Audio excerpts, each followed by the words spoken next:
بسم الله الرحمن الرحيم لو أراد الله أن يتخذ ولدا لاصطفى مما يخلق ما يشاء سبحانه هو الله الواحد القهار خلق السماوات والأرض بالحق يكور الليل على النهار ويكور النهار على الليل وسخر الشمس والقمر كل يجري لأجل مسمى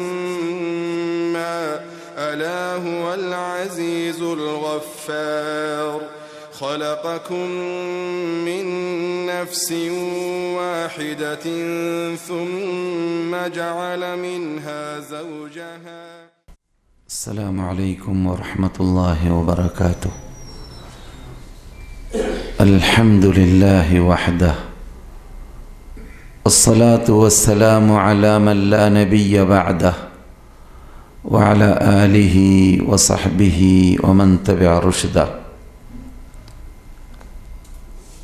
أما بعد فإن خير الكلام كلام الله وخير الهدي هدي محمد صلى الله عليه وسلم وشر الأمور محدثاتها وكل محدثة بدعة وكل بدعة ضلالة وكل ضلالة في النار. اللهم صل وسلم وبارك وأنعم على عبدك ورسولك محمد صلى الله عليه وعلى آله وصحبه أجمعين التابعين لهم بإحسان إلى يوم الدين.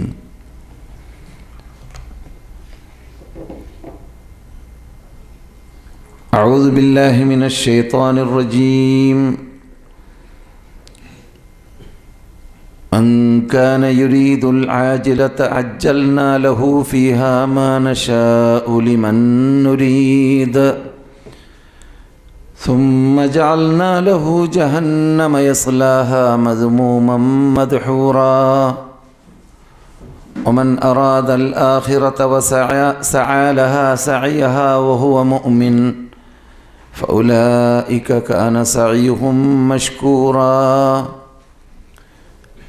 كلا نمد هؤلاء وهؤلاء من عطاء ربك وما كان عطاء ربك محظورا. സഹോദരന്മാരെ, സഹോദരികളെ, അള്ളാഹുവിൻ്റെ നിവേദക സംഘങ്ങളായ പുണ്യഭൂമിയിലേക്ക് സൽക്കർമ്മങ്ങൾ ചെയ്യാൻ വേണ്ടി എത്തിയ അതിഥികളെ, ചെയ്തു കഴിഞ്ഞതും ചെയ്തുകൊണ്ടിരിക്കുന്നതും ചെയ്യാൻ പോകുന്നതുമായ സൽക്കർമ്മങ്ങളെ, അവകളിലുള്ള വീഴ്ചകളെ നെഗറ്റീവ് കൊണ്ട് റബ്ബുൽ ഇസ്സത്ത് ജല്ല ജലാലുഹു സ്വീകരിക്കുമാറാകട്ടെ. ഇനിയും പുണ്യഭൂമിയിലേക്ക് വരുവാനും സൽക്കർമ്മങ്ങൾ ചെയ്യുവാനും ദീർഘായുസ്സും ആരോഗ്യവും അള്ളാഹു നൽകട്ടെ. സഹോദര സഹോദരിമാരെ, വാസ്തവത്തിൽ ഇങ്ങനെയുള്ള യാത്രകൾ നടത്തുന്നവരിൽ വളരെ പരിമിതം പേർക്ക് മാത്രമാണ് ഇങ്ങനെയുള്ള ചാൻസുകൾ ലഭിക്കാറുള്ളത്. നിങ്ങളെപ്പോലത്തെ മതപ്രബോധകന്മാരും പ്രവർത്തകന്മാരും അമീറന്മാരും മുമ്പ് ഹജ്ജും ഉംറയും ചെയ്ത് പരിചയമുള്ളവരും എല്ലാം നേതൃത്വം വഹിക്കുന്ന രീതിയിലുള്ളതായ യാത്രയാകുമ്പോൾ മാത്രമാണ് ഈ രൂപത്തിലുള്ളതായ സദസ്സുകൾ സംഘടിപ്പിക്കുവാനും ഇങ്ങനെയുള്ള പുണ്യഭൂമിയിലൂടെ നേടേണ്ട നേട്ടങ്ങളിൽ പ്രധാന നേട്ടമാകുന്ന ആ ഭൂമിയിൽ ഇറങ്ങിയതായ വഹീനെക്കുറിച്ച് ചർച്ച ചെയ്യുവാനും പഠിക്കുവാനും ചാൻസ് കിട്ടുക എന്നത്. അതുകൊണ്ട് തന്നെ ഇങ്ങനെയുള്ള ചാൻസ് ലഭിക്കുന്നവരായ നിങ്ങളെപ്പോലത്തവർ അള്ളാഹുവിൻ്റെ മുമ്പിൽ കടപ്പെട്ടവരും ബാധ്യത കൂടുതൽ ഏറ്റെടുത്തവരുമാണ് എന്നതുകൂടി കൂട്ടിച്ചേർത്ത് മനസ്സിലാക്കേണ്ടതുണ്ട്. ഞങ്ങൾ കാണുന്ന രൂപത്തിൽ ഈ പുണ്യഭൂമിയിലേക്ക് വരുന്ന നിവേദക സംഘങ്ങളിൽ 100-ൽ 70% എന്ന് തന്നെ പറയാം, അജ്ഞരായി വരുന്നു, അജ്ഞരായി മടങ്ങിപ്പോകുന്നു. കല്ലുകളും പർവ്വതങ്ങളും കെട്ടിടങ്ങളും കുബ്ബകളും മിനാരങ്ങളും മീസാൻ കല്ലുകളും എല്ലാം കണ്ടുപോവുക എന്നതിൽ കൂടുതലായി അവരിൽ ബഹുഭൂരിപക്ഷത്തെക്കുറിച്ച് പറയാണ്, അവരിൽ പലരും എന്തിനാണ് വന്നത്, എന്താണ് കണ്ടത്, എന്താണ് പഠിക്കേണ്ടത്, എന്ത് പഠിച്ചിട്ടാണ് പോകേണ്ടത്, ഭാവി ജീവിതം എങ്ങനെയാണ് നയിക്കേണ്ടത്, ഈ യാത്രയിലൂടെ എന്താണ് നേടേണ്ടത് എന്നീ കാര്യങ്ങൾ ഗ്രഹിക്കാത്തവരും അറിയാത്തവരുമായിട്ടാണ് ഹജ്ജ് സീസണിലും ഉംറയ്ക്ക് വരുന്നവരിലും ഞങ്ങൾ കാണാറുള്ളത്. ആക്ഷേപിക്കുകയല്ല, യാഥാർത്ഥ്യമാണ് അത്.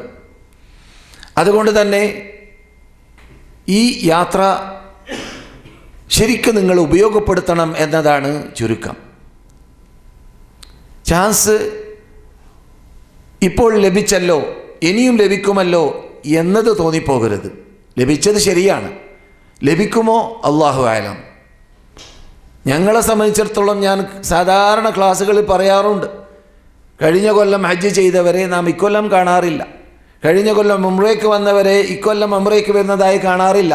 കാണാറില്ല എന്ന് പറഞ്ഞാൽ ഭൂമിയിൽ തന്നെ ഇല്ല എന്നുള്ള അർത്ഥത്തിലേക്കാണ്. എല്ലാവർക്കും സംഭവിക്കാം, ആരും ഭയപ്പെടേണ്ടതില്ല. എല്ലാവർക്കും നിർബന്ധമായി നേരിടേണ്ടതായ ഒരു യാത്രയാണ് ഏത് യാത്ര? മരണയാത്ര. കഴിഞ്ഞ ക്ലാസ്സിൽ ഉസ്മാൻ മൗലവിയുടെ നേതൃത്വത്തിൽ കഴിഞ്ഞ ആഴ്ച ഇവിടെ വന്ന ഗ്രൂപ്പിൽ ഒരു ഹാജിയാർ, നിങ്ങൾക്ക് അറിയാമായിരിക്കും, എന്ത് ചെയ്തു? മക്കയിൽ വെച്ചിട്ട് മരിച്ചു. എത്രയോ സദസ്സുകളിലൂടെ ഞാൻ ക്ലാസ് എടുക്കുമ്പോൾ കണ്ടതായ ഹാജിമാരെക്കുറിച്ച് പറയപ്പെടാറുണ്ട്. പലപ്പോഴും നിങ്ങളുടെ മുമ്പിൽ വെച്ചിട്ട് ചർച്ച നടത്തിയ അല്ലെങ്കിൽ നിങ്ങളുടെ ക്ലാസ് കേട്ട ഇന്ന വ്യക്തി മരിച്ചു. എനിക്കും സംഭവിക്കാം, നിങ്ങൾക്കും സംഭവിക്കാം. ഈ സംസാരിക്കുന്ന മനുഷ്യനെ സംബന്ധിച്ച് തന്നെ ഇവൻ ധരിച്ച ഡ്രസ്സ് ഞാനാണോ മാറ്റിവെക്കുക, അല്ല മയ്യത്ത് കുളിപ്പിക്കുന്ന ആളാണോ എന്ന് പറയാൻ പറ്റാത്ത ഗതികേടിൻ്റെ ജീവിതത്തിലാണ് നാം ജീവിക്കുന്നത്. അത് ഓർത്ത് ആയിരിക്കണം ഈ ഭൂമിയിലൂടെയുള്ള ഏതാനും മണിക്കൂറുകളെ കഴിച്ചു കൂട്ടേണ്ടത് എന്ന് ഖുർആൻ സൂചിപ്പിക്കുന്നു. നിങ്ങൾക്ക് വേണ്ടി മാത്രം ഇറങ്ങിയ ആയത്തിലൂടെ, നിങ്ങൾക്ക് വേണ്ടി മാത്രം. അഥവാ നടപ്പാക്കേണ്ടവർ ഹജ്ജിനും ഉംറയ്ക്കും വരുന്നവർ മാത്രം, അങ്ങനെയുള്ള ചില ആയത്തുകളുണ്ട് ഖുർആനിൽ.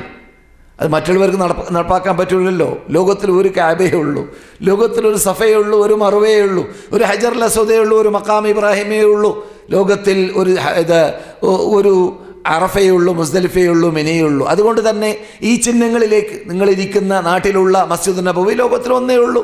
സ്വർഗത്തോപ്പ് എന്ന് ഒരു ഭൂമിയെക്കുറിച്ച്, ഒരു സ്ഥലത്തെക്കുറിച്ച് റസൂലുള്ള വഹയിലൂടെ പ്രഖ്യാപിച്ചത് ഇവിടെയുള്ള ആ സ്വർഗത്തോപ്പിന് മാത്രമാണ്, വേറെ എവിടെയും ആ സ്ഥലത്തിന് മാത്രം എന്ന് പറഞ്ഞിട്ടില്ല. എൽമിൻ്റെ സദസ്സ് അത് മാറി മാറി വരുന്നതാണ്. എൽമ് പറയുമ്പോൾ മാത്രം സ്വർഗത്തോപ്പ് എന്ന സൂചന ഹദീസിലുണ്ട്. പക്ഷെ ഒരു സ്ഥലത്തെക്കുറിച്ച് മബൈന ബൈതി വമിംബരി റൗളത്തും മിൻ റിയാദിൽ ജന്ന, എൻ്റെ വീട്ടിൻ്റെയും എൻ്റെ മെമ്പറിൻ്റെയും ഇടയിലുള്ള സ്ഥലം അത് സ്വർഗത്തോപ്പാണ് എന്നുള്ള പ്രഖ്യാപനം ആ സ്ഥലത്തിന് മാത്രമാണ് നടന്നത്. അത് ഒന്നേ ഉള്ളൂ, ലോകത്തിൽ വേറെയില്ല എന്നതുകൊണ്ട് അങ്ങനെയുള്ള ഭൂമിയിലേക്ക് വന്നു പോകുമ്പോൾ നിങ്ങൾക്ക് വേണ്ടി മാത്രം ഖുർആനിലൂടെ അപ്രകാരം സുന്നത്തിലൂടെ ഇറങ്ങിയതായ കുറേ വിജ്ഞാനങ്ങളുണ്ട്, കുറേ പഠിക്കേണ്ട കാര്യങ്ങളുണ്ട്, കുറേ യാഥാർത്ഥ്യങ്ങളുണ്ട്. അത് പഠിച്ചു പോകണം എന്നത് അള്ളാഹ്ക്ക് നിർബന്ധവുമുണ്ട്. അതുകൊണ്ട് അല്ലാഹു സുബ്ഹാനഹു വ തആല 4000-ഓളം വർഷങ്ങൾക്ക് മുമ്പ് ഈ വിശുദ്ധ ഫുർഖാൻ അദീമിലൂടെ സൂറത്തുൽ ഹജ്ജിലൂടെ അല്ലാഹു സുബ്ഹാനഹു വ തആല ഇബ്രാഹിം നബി കാബം കെട്ടിയ വാർത്തയെക്കുറിച്ച് പറഞ്ഞപ്പോൾ നിങ്ങളിപ്പോൾ ക്ലാസ്സിലൂടെ പലപ്പോഴും നിങ്ങളുടെ അമീറന്മാരിലൂടെയും പ്രബോധകന്മാരിലൂടെയും കേട്ട വാർത്തയായിരിക്കാം. ഇവിടുന്ന് കേൾക്കുമ്പോൾ അതിന് അതിൻ്റേതാകുന്ന ഒരു ആസ്വാദനമുള്ളതുകൊണ്ട് മടക്കി പറയുന്നു എന്ന് മാത്രമേ ഉള്ളൂ. അല്ലാഹു എന്ത് പറഞ്ഞു?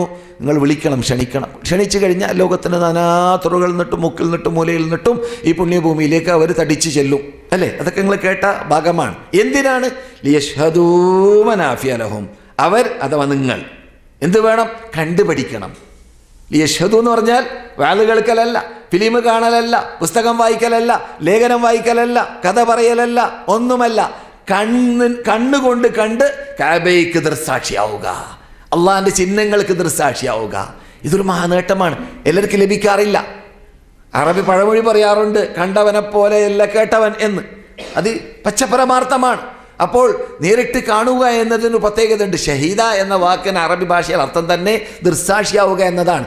ലിയശ്ഹദൂ മനാഫിഅ ലഹും, അവരുടെ മനാഫിഅകൾ ഭൗതിക നേട്ടങ്ങളാവട്ടെ, പരലോകമോക്ഷത്തിനാവശ്യമായ കാര്യങ്ങളാവട്ടെ, അവകളെല്ലാം പുണ്യഭൂമിയിലൂടെ, അള്ളാഹിന്റെ ചിഹ്നങ്ങളിലൂടെ, അള്ളാഹ് ആദരിച്ച നാട്ടിലൂടെ, ജിബ്രീൽ കറങ്ങിയ നാട്ടിലൂടെ, നബിമാർ കറങ്ങിയ നാട്ടിലൂടെ, ലോകനേതാക്കളുടെ നേതാവായ നബിയുനാ മുഹമ്മദ് റസൂലുള്ളാഹി സല്ലല്ലാഹു അലൈഹി വസല്ലം ജനിച്ച് വളർന്ന നാട്ടിലൂടെ, ദഅവത്ത് നടത്തിയ നാട്ടിലൂടെ, വഹി ഇറങ്ങിയ നാട്ടിലൂടെ, ഇത് ഇങ്ങനെയുള്ള അന്തരീക്ഷത്തിലൂടെ നേടിയെടുക്കേണ്ട നേട്ടങ്ങൾ, സമ്പാദ്യങ്ങൾ അത് കലിക്കറ്റിലുള്ള ഏത് പള്ളിയിൽ 100 കൊല്ലം ഇരുന്ന് ചെയ്താൽ കിട്ടൂല, തിരുവനന്തപുരത്തിലും കിട്ടൂല, മംഗലാപുരത്തും കിട്ടൂല, ലോകത്ത് എവിടെയും കിട്ടൂല, അത് ഇവിടുന്നേ കിട്ടുള്ളൂ. അങ്ങനെയുള്ള അന്തരീക്ഷത്തിലേക്കാണ് നിങ്ങളിപ്പോൾ എത്തിയിട്ടുള്ളത്. ഈ അന്തരീക്ഷത്തിൽ വന്നു പോകുന്ന വ്യക്തി ഈ അന്തരീക്ഷത്തിലൂടെ റബ്ബുദ്ദേശിച്ചതായ ആ മനാഫി നേടിയിട്ടല്ല പോകുന്നതെങ്കിൽ, അള്ളാഹ് ഉദ്ദേശിച്ച ആ ചേഞ്ച് അവർക്ക് ഉണ്ടാകുന്നില്ലെങ്കിൽ അവനെപ്പോലത്തെ ഗതികെട്ടവന് വേറെയില്ല. ഇവിടെ പാടാറുണ്ട് കവികൾ, ഇദാലം തതിബ് ഫീ തയ്യിബിൻ ഫീ തൈബത്തിൻ ഇൻദ തയ്യിബിൻ ബിതീബി ഹുദർ റഹ്മാനി ഐന തതീബു. ശുദ്ധരിൽ ശുദ്ധരായ മുഹമ്മദുൻ സല്ലല്ലാഹു അലൈഹി വസല്ലം ജീവിച്ച ശുദ്ധിയിൽ ശുദ്ധിയുള്ള നാടാകുന്ന തൈബ എന്ന് അങ്ങനെ തന്നെ അള്ളാഹുവിൻ്റെ വഹിയിലൂടെ പേര് വെക്കപ്പെട്ട ഹാദിഹി താബ എന്ന പേര് നാമകരണം ലഭിച്ചതായ നാട്ടിലൂടെ വന്നിട്ട്, നാട്ടിലൂടെ നേടിയെടുക്കേണ്ട സമ്പാദ്യം നേടിയെടുത്തിട്ട് നാട്ടിലൂടെ നന്നാവാൻ പറ്റാത്തവർ പിന്നെ എവിടെയാണ് നന്നാവുക എന്ന്. അതെ സഹോദര സഹോദരിമാരെ, അതെ, നിങ്ങൾ ആൾക്കാരൊക്കെ എത്തിയോ? ഇനി ബാക്കിയുണ്ടോ ആൾക്കാർ വരാൻ? കഴിഞ്ഞു. ശരി, വിഷയത്തിൽ പ്രവേശിക്കാൻ വേണ്ടിയാണ് ചോദ്യം. ഇതൊക്കെ മുഖവര മാത്രമാണ്. അതെയാ? സഹോദര സഹോദരിമാരെ, അതെ, അല്ലാഹു സുബ്ഹാനഹു വ തആല ഇങ്ങനെയുള്ള ചാൻസുകൾ അവൻ്റെ സൃഷ്ടികൾ നിന്നിട്ട് പരിമിതം ആൾക്കാർക്ക് നൽകാറുള്ളൂ. എന്തിനു വേണ്ടിയാണ്?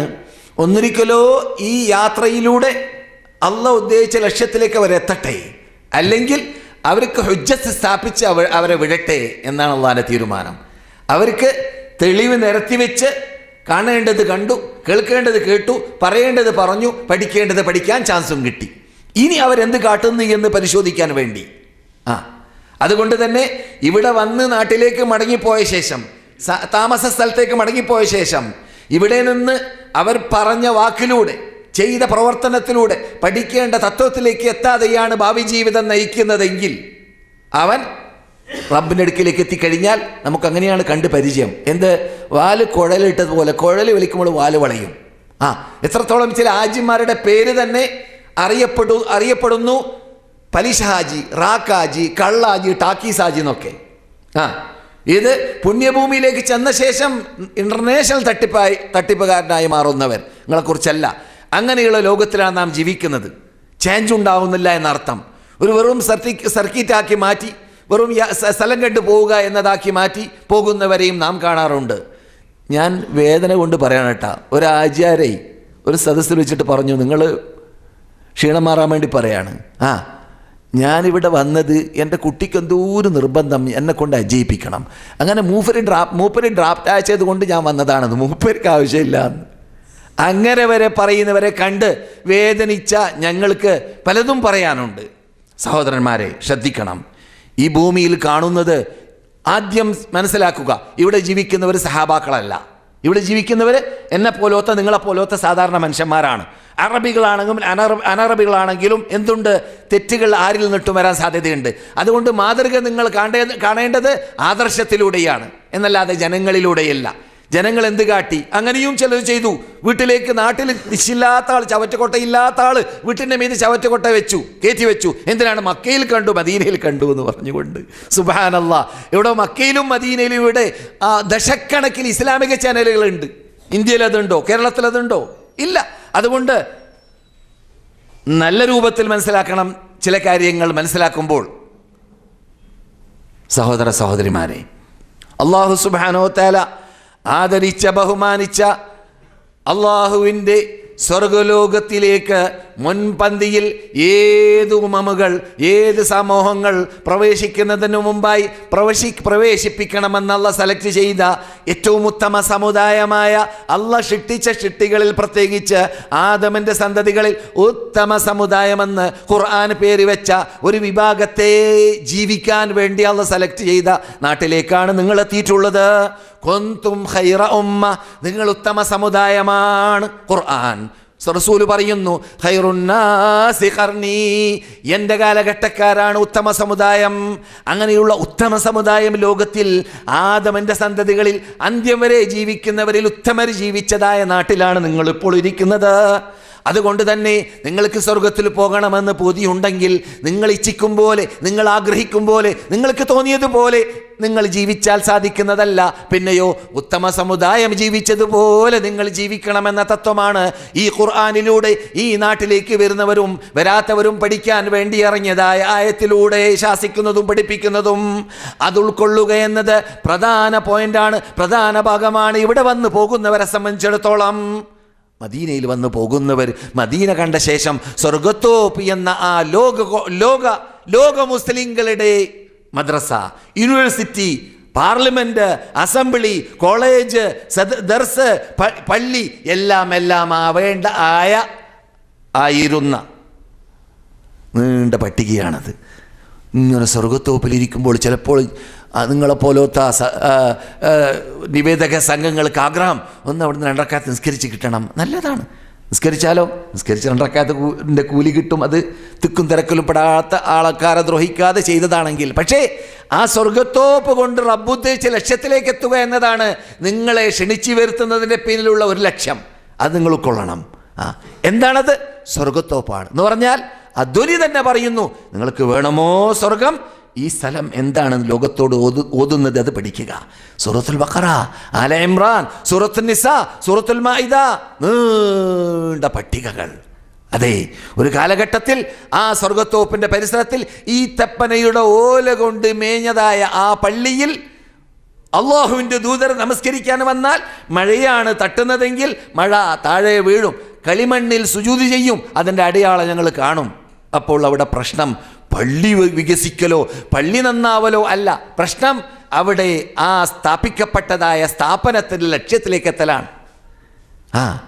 അതുകൊണ്ട് തന്നെ നബിയുനാ മുഹമ്മദ് റസൂലുള്ളാഹി സല്ലല്ലാഹു അലൈഹി വസല്ലം നബിയോട് കൂടി മക്കയിൽ നിന്നിട്ട് നാട് വിടേണ്ടി വന്ന നിങ്ങൾ കണ്ട കഅബയുടെ പരിസരത്തിൽ നീണ്ട 13 വർഷങ്ങളിൽ ആക്രമിക്കപ്പെട്ട, നീണ്ട 13 വർഷത്തിൽ മുഴുപട്ടിണിയിലും അരപ്പട്ടിണിയിലും അനുഭവിക്കേണ്ടി കഷ്ടപ്പെടേണ്ടി വന്ന 1 or 2 തവണ എത്യോപ്യയിലേക്ക് അവരുടെ നാടല്ലാത്ത, അവരുടെ ഭാഷയില്ലാത്ത നാട്ടിലേക്ക് പോകേണ്ടി വന്ന, പിന്നെയും മടങ്ങി വരേണ്ടി വന്ന, പിന്നെ മദീനയിലേക്ക് ഹിജ്റ വന്ന ആ വിഭാഗങ്ങളെല്ലാം ഉൾക്കൊള്ളുന്നതായ ആ മുഹാജിറുകൾ മദീനയിലേക്ക് എത്തിയപ്പോൾ അവരിൽ പലരും കോടീശ്വരന്മാരുണ്ടായിരിക്കാം, പലരും നല്ല കാശുണ്ടായവരുണ്ടായിരിക്കാം. എല്ലാം ഒഴിവാക്കി വന്നവർക്ക്, ഉടുതുണിക്ക് മറുതുണിയില്ലാത്ത വന്നവർക്ക് അവിടെ തിണ്ണ കെട്ടിക്കൊടുത്തു എന്ന കഥ ചെറുപ്പത്തിലേക്ക് കേൾക്കുന്നതായ ആ തിണ്ണ, ആ ഈത്തപ്പനയുടെ ഓല കൊണ്ട് മേഞ്ഞതായ ആ പട്ടിണി കിടക്കുന്നവർക്ക് ജീവിക്കാനുള്ളതായ 3 ദിവസം തുടർച്ചയായിട്ട് ഭക്ഷണം കഴിക്കാൻ സാധിക്കാത്തവർ അല്ല, 3 ദിവസമല്ല. ആയിഷ പറയുന്നു, ഞങ്ങളുടെ വീട്ടിൽ 1 മാസം കഴിഞ്ഞ് കിടക്കുന്നു. ഒരു ചന്ദ്രൻ വരുന്നു പോകുന്നു, ചന്ദ്രൻ വരുന്നു പോകുന്നു, ചന്ദ്രൻ വരുന്നു പോകുന്നു, 3 മാസം വിട്ട് കിടക്കുന്നു. ഞങ്ങളുടെ വീട്ടിൽ ലോകനേതാക്കളുടെ നേതാവായ മുഹമ്മദ് ബിൻ അബ്ദില്ലാ സല്ലല്ലാഹു അലൈഹി വസല്ലമിൻ്റെ അടുപ്പിൽ തീ കത്തിച്ചിട്ടില്ല. സംഭവം സഹീഹിൽ. അങ്ങനെയുള്ളതായ പുണ്യഭൂമിയിലേക്ക്, ആ വീട്ടിലേക്ക് എത്തുമ്പോൾ ഒന്ന് ഓർക്കുക, ഏത് ഇനങ്ങളാണ് ഭക്ഷണം തിന്നേണ്ടതെന്ന് വരെ തീരുമാനിക്കാൻ പറ്റാത്ത രൂപത്തിലുള്ളതായ വിഭവങ്ങളുടെ സദസ്സിലും വിഭവങ്ങൾ ഉൾക്കൊള്ളുന്നതായ ആ സുഫ്രയിലും ഇരുന്ന് പരിചയമുള്ള നാം ഇവിടെ വന്നു പോകുന്നതായ വേളയിൽ ഇന്ന് വരെ അവർ കരളും കഴുത്തും മുറിച്ചു കൊടുത്തതായ മതത്തിന് വേണ്ടി, ആ പട്ടിണി കിടന്ന മുഴുപ്പട്ടിണിയിൽ അരപ്പട്ടിണിയിൽ ജീവിച്ച മതത്തിന് വേണ്ടി ഒരു തുള്ളി വേർപ്പെങ്കിലും ഞാൻ ഒലിപ്പിച്ചിട്ടുണ്ടോ? ഞാനിപ്പോൾ ഈ നാട്ടിലേക്ക് വന്നത് ഒരു ഉംറ കൊണ്ടാടാൻ വേണ്ടി മാത്രമല്ലല്ലോ, ഉംറ എന്ന ഒരു അമൽ ചെയ്യാൻ വേണ്ടി മാത്രമല്ലല്ലോ. ഞാൻ ഇവിടെ വന്നിട്ടുള്ളത് അള്ളാഹുവിൻ്റെ റസൂലിൻ്റെ നാട്ടിലേക്കാണ്. ഉംറ അവിടെ മക്കയിൽ ചെയ്യേണ്ടതായ ചടങ്ങാണ്, അത് നിർവഹിച്ചു കഴിഞ്ഞു. എന്നാൽ ഇപ്പോൾ നിങ്ങൾ എത്തിയിട്ടുള്ളത് മദീനയിലാണ്. പണ്ട് നിങ്ങൾ വന്നതുപോലെ നമ്മുടെ നേതാക്കൾ വന്നു പോയി പോയിട്ടുണ്ട്. അവരിൽ നിന്നിട്ടൊരു ബുഖാരിയെ മാത്രം നിങ്ങൾ പരിശോധിച്ച് നോക്കുകയാണെങ്കിൽ ലോക മുസ്ലിങ്ങളിൽ ഇമാം ബുഖാരിയെ പരിചയമില്ലാത്ത ഒരു മുസ്ലിം ഉണ്ടോ? ഇല്ല. എന്താണ് അദ്ദേഹം മദീനയിൽ വന്നപ്പോൾ കാട്ടിയത്? സുബ്ഹാനല്ലാഹ്, മദീനയിലേക്ക് വരുന്നതിന് മുമ്പ് തന്നെ അന്ന് ഭൂമിയിൽ ജീവിച്ച പണ്ഡിതന്മാരിൽ നിന്നിട്ട് എൽമി ശേഖരിച്ച്, വിജ്ഞാനം ശേഖരിച്ച്, ഹദീസുകൾ മനഃപ്പാടമാക്കി വന്നതായ ബുഖാരി ഈ ഹദീസ് റിപ്പോർട്ട് ചെയ്യാൻ വേണ്ടി റസൂലുള്ളാഹി സ്വല്ലല്ലാഹു അലൈഹി വസല്ലമിലേക്ക് എത്തുന്നതായ ആ ശൃംഖലയിൽ വരുന്നതായ ഓരോ റിപ്പോർട്ടകന്മാരെ ശേഖരിച്ചുകൊണ്ട് 10ഓളം വാള്യം വരുന്നതായ 9000-ൽ പരം പേര് ഉൾക്കൊള്ളുന്നതായ ആ താരീഖുൽ കബീർ എന്ന ഗ്രന്ഥം അതേ സ്വർഗത്തോപ്പിൽ ഇരുന്നു കൊണ്ട് അദ്ദേഹം എഴുതുകയുണ്ടായി.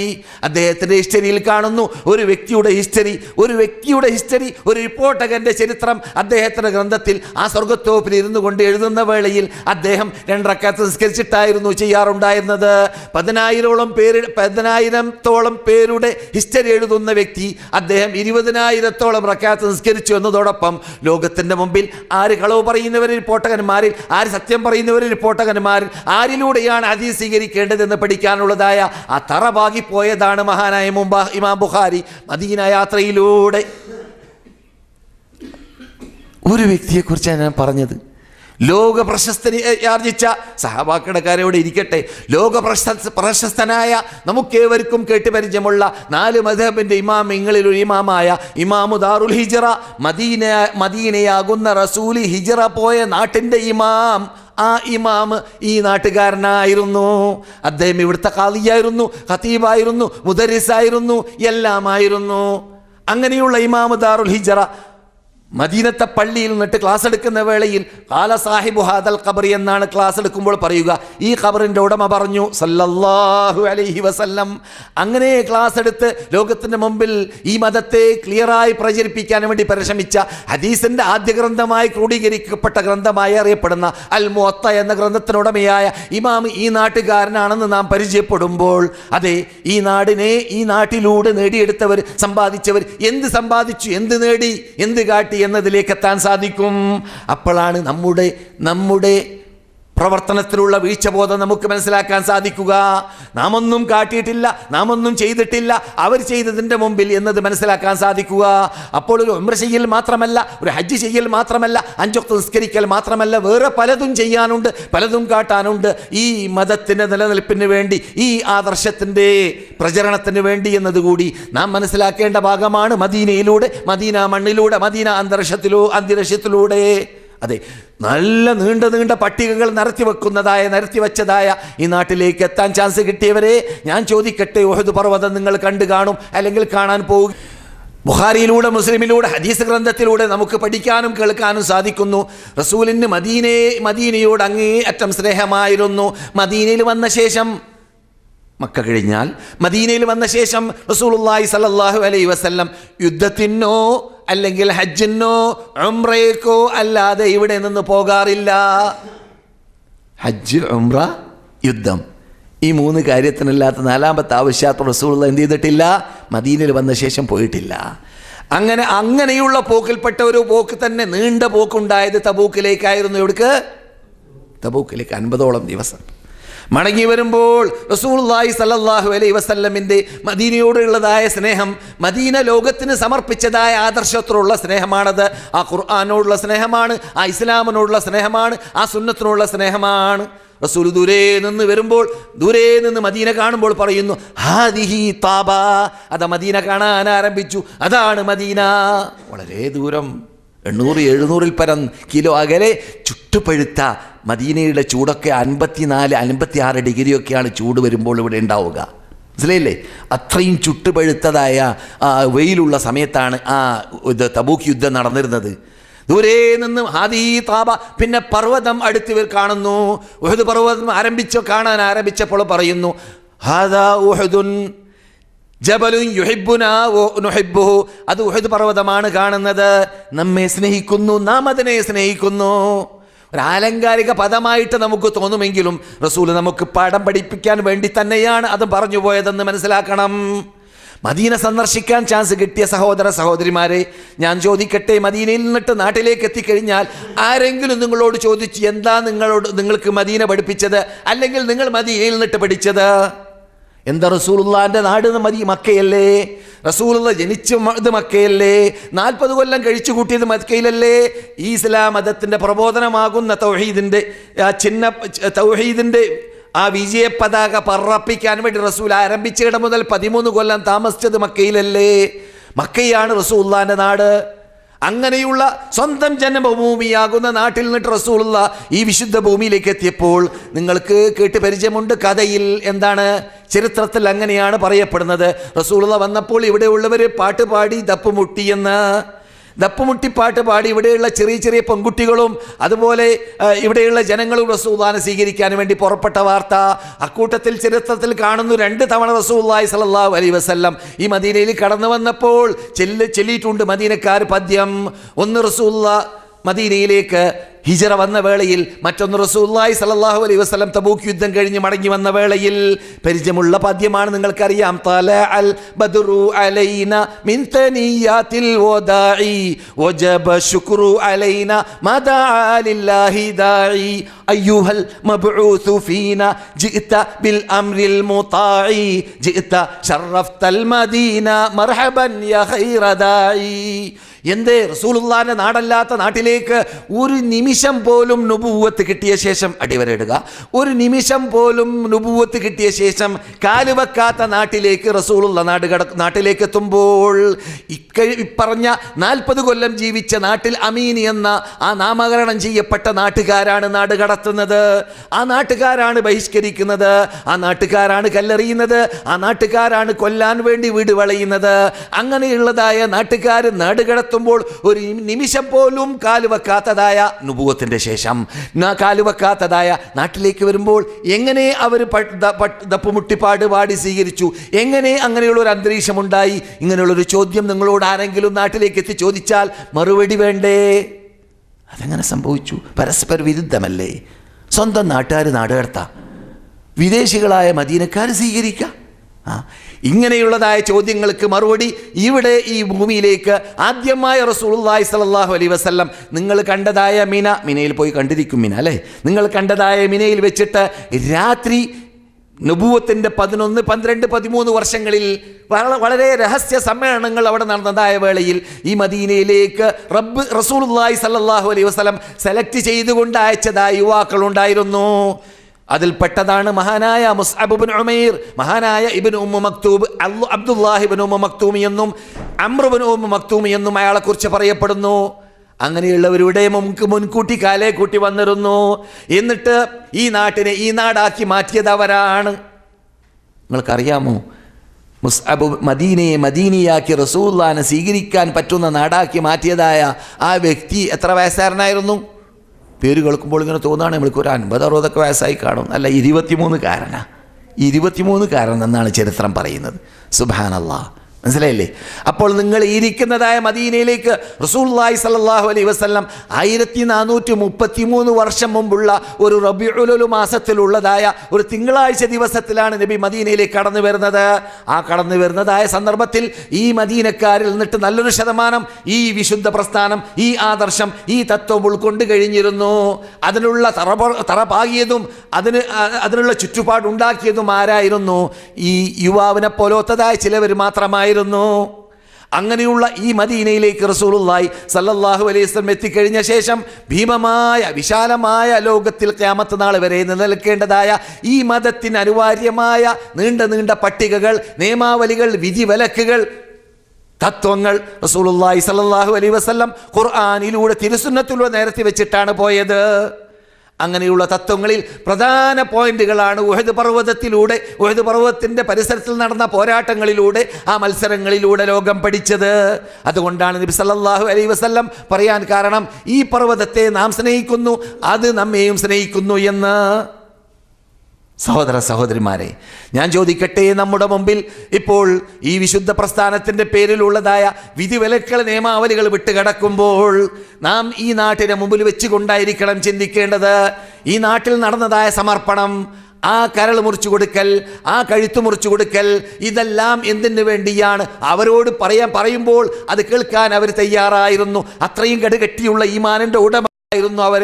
അതുകൊണ്ട് തന്നെ അവർക്ക് സ്വർഗത്തിൻ്റെ ടിക്കറ്റ് ഭൂമിയിൽ നിന്നിട്ട് തന്നെ റിസർവേഷൻ ചെയ്തുകൊണ്ട് ഖുർആനിൽ ആയത്തും ഇറങ്ങിയിട്ടുണ്ട്. പക്ഷേ അങ്ങനെയുള്ളവരല്ലായിരിക്കും പിൻകാലഘട്ടത്തിൽ വരിക എന്ന് അറിയുന്ന റബ്ബുൽ ഇസ്സത്ത് ജല്ല ജലാലു അവർ മാതൃകയായി നമുക്ക് നിർണയിച്ചതാണ്. നിങ്ങൾക്ക് സ്വർഗത്തിൽ പോകണമെന്ന് പൂതിയുണ്ടെങ്കിൽ അവർ ജീവിച്ചതുപോലെ ജീവിക്കണം എന്ന കൽപ്പന ഇവിടെ വെച്ചു. എന്നിട്ട് പറയുകയാണ്, നിങ്ങൾ അതിന് വിപരീതമായിട്ട് അവരുടെ ഓപ്പോസിറ്റായിട്ടാണ് അവരുടെ നേരെ വിപരീതമായിട്ടാണ് അവർ സ്ഥാപിച്ച, അവർ നിരത്തി വെച്ച ഐക്യം, അവർ സ്ഥാപിച്ച, അവർ നിരത്തി വെച്ച തൗഹീദ്, അവർ സ്ഥാപിച്ച, അവർ നിരത്തി വെച്ചതായ സുന്നത്തിലുള്ള കടുപിടുത്തം. ശ്രദ്ധിക്കണം, അടിവരായിട്ട് മനസ്സിലാക്കുക. സുന്നത്തിലുള്ള കടുപിടുത്തം റസൂലുള്ള പറഞ്ഞു, റസൂലുള്ള ചെയ്തു എന്നത് കേട്ടുകഴിഞ്ഞാൽ അള്ളാഹുവിൻ്റെ ഓർഡർ അവിടെ വരിക. എന്താണ് ഓർഡർ? ലഖദ് കാന ലക്കും ഫി റസൂലില്ലാഹി ഉസ്വത്തുൻ ഹസന. നിങ്ങൾക്ക് റസൂലിൽ മാതൃകയുണ്ട് എന്ന് അള്ളാഹ് പറഞ്ഞത് ശരിക്ക് തന്നെ സഹാബാക്കൾ മനസ്സിലാക്കി. അതുകൊണ്ട് തന്നെ നബിയുടെ ചലനങ്ങൾ, അനക്കങ്ങൾ, സ്വഭാവങ്ങൾ, പെരുമാറ്റങ്ങൾ എല്ലാം വ്യക്തി ജീവിതം, സാമൂഹിക ജീവിതം, സാമ്പത്തിക ജീവിതം, രാഷ്ട്രീയ ജീവിതം, എന്തെല്ലാം നബി സല്ലല്ലാഹു അലൈഹി വസല്ലമിൽ നിന്നിട്ട് അവർ കണ്ടു കേട്ടു പഠിച്ചു. അതങ്ങനെ തന്നെ അവരുടെ ജീവിതത്തിൽ അവരിൽ നിന്നിട്ട് ഗവർണർമാരായവർ ഗവർണറായ സമയത്ത്, അവരിൽ നിന്നിട്ട് ഖലീഫയായ സമയത്ത്, അവരിൽ നിന്നിട്ട് പ്രബോധകന്മാരായ സമയത്ത് ഓരോ രൂപത്തിൽ ഓരോ വിഭാഗവും എന്ത് ചെയ്തു? അത് നടപ്പാക്കി. അതുകൊണ്ട് തന്നെ അള്ളാഹിൻ്റെ തീരുമാനം അവരിവിടെ നിൽക്കാൻ പാടില്ല എന്നതായിരുന്നു. അതുകൊണ്ട് നബിയുടെ പരിസരത്തിൽ കേട്ടോളീൻ, ഞാൻ സ്പീഡിൽ പറയും, കാരണം നിങ്ങൾക്കും ടൈം കുറവ്, എനിക്കും ടൈം കുറവ്. നിങ്ങൾ കിട്ടുന്ന ചാൻസ് ഉപയോഗപ്പെടുത്തണം. അതുകൊണ്ട് വളരെ ഷോർട്ടായ ഭാഗം പറയുന്നു. മദീനയിലുള്ള ഖബർസ്ഥാനത്തിൽ ചെന്നാൽ, ഏക ഖബർസ്ഥാൻ മദീനയിൽ ഒന്നാണ്.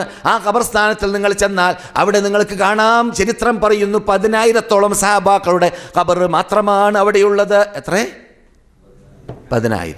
നബി മരിക്കുമ്പോൾ ഇവിടെ നബിയോട് കൂടി ഹജ്ജ് ചെയ്തവരുടെ എണ്ണം 1,00,000-ഓളമാണ്. ഹജ്ജ് ചെയ്യുന്നവർ ആരായിരിക്കും? സാമ്പത്തിക ശേഷിയുള്ളവർ, ശാരീരിക ശേഷിയുള്ളവർ, പോകാൻ കഴിവുള്ളവർ മാത്രമാണ്. അല്ലാത്തവർ വേറെയും ഉണ്ടായിരിക്കും. അത്രയും കൂടുതൽ സഹാബാക്കൾ നബി മരിക്കുമ്പോൾ ഇവിടെ ഉണ്ടായിട്ട് 10,000 പേര് മാത്രമാണ് ബഖീൽ മറഞ്ഞു കിടക്കുന്നത് എന്നത് കേൾക്കുമ്പോൾ പഠിക്കേണ്ട പാഠം, കേൾക്കേണ്ട ധ്വനി എന്താണ്? എവിടെ പോയി മറ്റുള്ളവർ?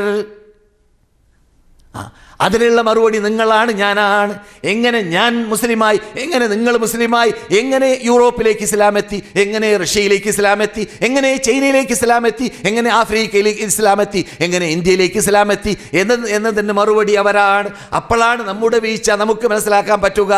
നമ്മുടെ അയൽവാസിയായ മുസ്ലിം തന്നെ തൗഹീദ് ഉൾക്കൊള്ളാൻ വേണ്ടി ഞാൻ പരിശ്രമിച്ചിട്ടില്ല, നിങ്ങൾ പരിശ്രമിച്ചിട്ടില്ല താനും.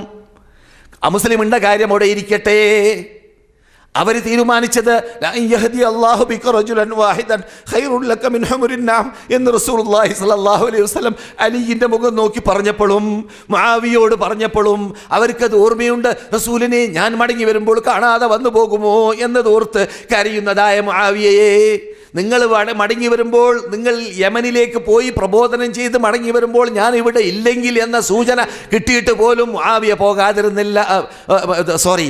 മുആദ് ബിൻ ജബൽ പോകാതിരുന്നില്ല. മുആദ് ബിൻ ജബൽ റളിയല്ലാഹു തആല അൻഹു ആ പ്രബോധനം അവിടെ എത്തിച്ചു കൊടുക്കാൻ, ആ തൗഹീദ് അവിടെ എത്തിച്ചു കൊടുക്കാൻ, ആ സത്യവിശ്വാസം എത്തിച്ചു കൊടുക്കാൻ ജൂതന്മാരുടെ നാട്ടിലേക്ക്, ക്രിസ്ത്യാനികളുടെ നാട്ടിലേക്ക്, യമനിലേക്ക് പുറപ്പെടുകയുണ്ടായ വാർത്ത നിങ്ങൾക്കറിയാം. അതുപോലെ ലോകത്തിൻ്റെ ഏത് മുക്കിൽ മൂലയിൽ പലയിടങ്ങളിലും പരിശോധിച്ചാൽ, പ്രത്യേകിച്ച് യൂറോപ്പിൻ്റെ അതിർത്തിയിലാണ് കൂട്ടരെ, നിങ്ങളിരിക്കുന്ന മദീനയിലേക്ക് റസൂലുള്ളാഹി ഹിജ്റ വന്നതായ വേളയിൽ നബി കയറിയതായ ഒട്ടകത്തിൻ്റെ കടിഞ്ഞാണ് പിടിച്ചുകൊണ്ട് ഇവിടെ ഇറങ്ങൂ എന്ന് മദീന നാട്ടുകാരായ നേതാക്കൾ, ഇസ്ലാം മതം വിശ്വസിച്ച, മുസ്അബിലൂടെയും അല്ലാതെയും വിശ്വസിച്ച നേതൃത്വങ്ങൾ കടിഞ്ഞാട് പിടിച്ചുകൊണ്ട് ഇവിടെ ഇറങ്ങൂ എന്ന് പറഞ്ഞപ്പോൾ ബുഖാരിയിൽ കാണാം അല റഹ്ബി വസ്സഅ എന്ന് അവർ പറഞ്ഞ വാക്ക്. റസൂലുള്ളാഹിന്റെ മറുപടി കേട്ടോളീൻ എന്തായിരുന്നു? പറയുമ്പോൾ മറുപടിയിൽ നിന്നിട്ട് നാം പഠിക്കേണ്ട പാഠം, നിങ്ങൾ ഉദ്ദേശിച്ചതുപോലെ ഇഷ്ടാനുസരണം എനിക്ക് നല്ല സൗകര്യമുള്ള സ്ഥലം നോക്കി ഇറങ്ങാൻ വേണ്ടിയല്ല ഞാൻ വന്നത് ഒരു മഹാതത്വം നിർവഹിക്കാൻ വേണ്ടിയാണ്. ആ തത്വം നിർവഹിക്കാൻ വേണ്ടി ഇവിടെ ഒരു സെൻറ്റർ ആവശ്യമുണ്ട്. ആ സെൻറ്റർ മക്കയിൽ ഞാൻ ഉള്ള കാലഘട്ടത്തിൽ കാബയായിരുന്നു. ഇപ്പോൾ ആ കാബയോട് തൊട്ട് നിൽക്കുന്ന വേറൊരു സെൻറ്റർ ആവശ്യമുണ്ട്. ആ സെൻറ്റർ സ്ഥാപിക്കേണ്ടത്, തീരുമാനിക്കുന്നത് ഞാൻ കയറിയ വാഹനമാണ്. അതുകൊണ്ട് ഞാൻ കയറിയ വാഹനം എവിടെ മുട്ടുകുത്തുന്നുവോ അവിടെ മാത്രമേ ഞാൻ ഇറങ്ങുകയുള്ളൂ. പ്ലാനിട്ട ഇലാഹി പരിപാടി, അർശിൻ്റെ മീതെ നിന്ന് ഇലാഹിൻ്റെ പരിപാടി അനുസരിച്ച്, ഇലാഹിൻ്റെ തീരുമാനം അനുസരിച്ചിട്ടുള്ള യാത്രയായിരുന്നു അത്. അങ്ങനെയുള്ള യാത്രയിലൂടെ റസൂലുള്ളാഹി സല്ലല്ലാഹു അലൈഹി വസല്ലം കടന്നു വന്നതായ വേളയിൽ ആ പള്ളി കെട്ടി ആ പ്രയാസപ്പെട്ടുകൊണ്ടിരിക്കുന്ന വേളയിൽ പറഞ്ഞതായ പദ്യങ്ങൾ നിങ്ങൾ ഒരു പക്ഷേ കേട്ടിരിക്കാം. അല്ലാഹുമ്മ ലാ ഖൈറ ഇല്ലാ ഖൈറുൽ ആഖിറ ഫഗ്ഫിറിൽ അൻസാറ വൽ മുഹാജിറ. എന്താണ് കിട്ടുന്നത്? കാലിക്കറ്റിൽ പള്ളിയല്ല, പിന്നെയോ ലോക മുസ്ലിങ്ങൾക്കുള്ള സ്വർഗത്തോപ്പ്. ലോക മുസ്ലിങ്ങൾക്കുള്ള സ്വർഗത്തോപ്പ് അഥവാ ലോക മുസ്ലിങ്ങളുടെ സ്വർഗത്തിലേക്ക് എത്താനുള്ള മാധ്യമം മസ്ജിദുൻ നബവി. മസ്ജിദുൻ നബവിയിൽ ഇറങ്ങിയതായ തത്വവുമായിട്ട് അവർ ജീവിച്ചില്ലെങ്കിൽ അവർക്ക് സ്വർഗമില്ല.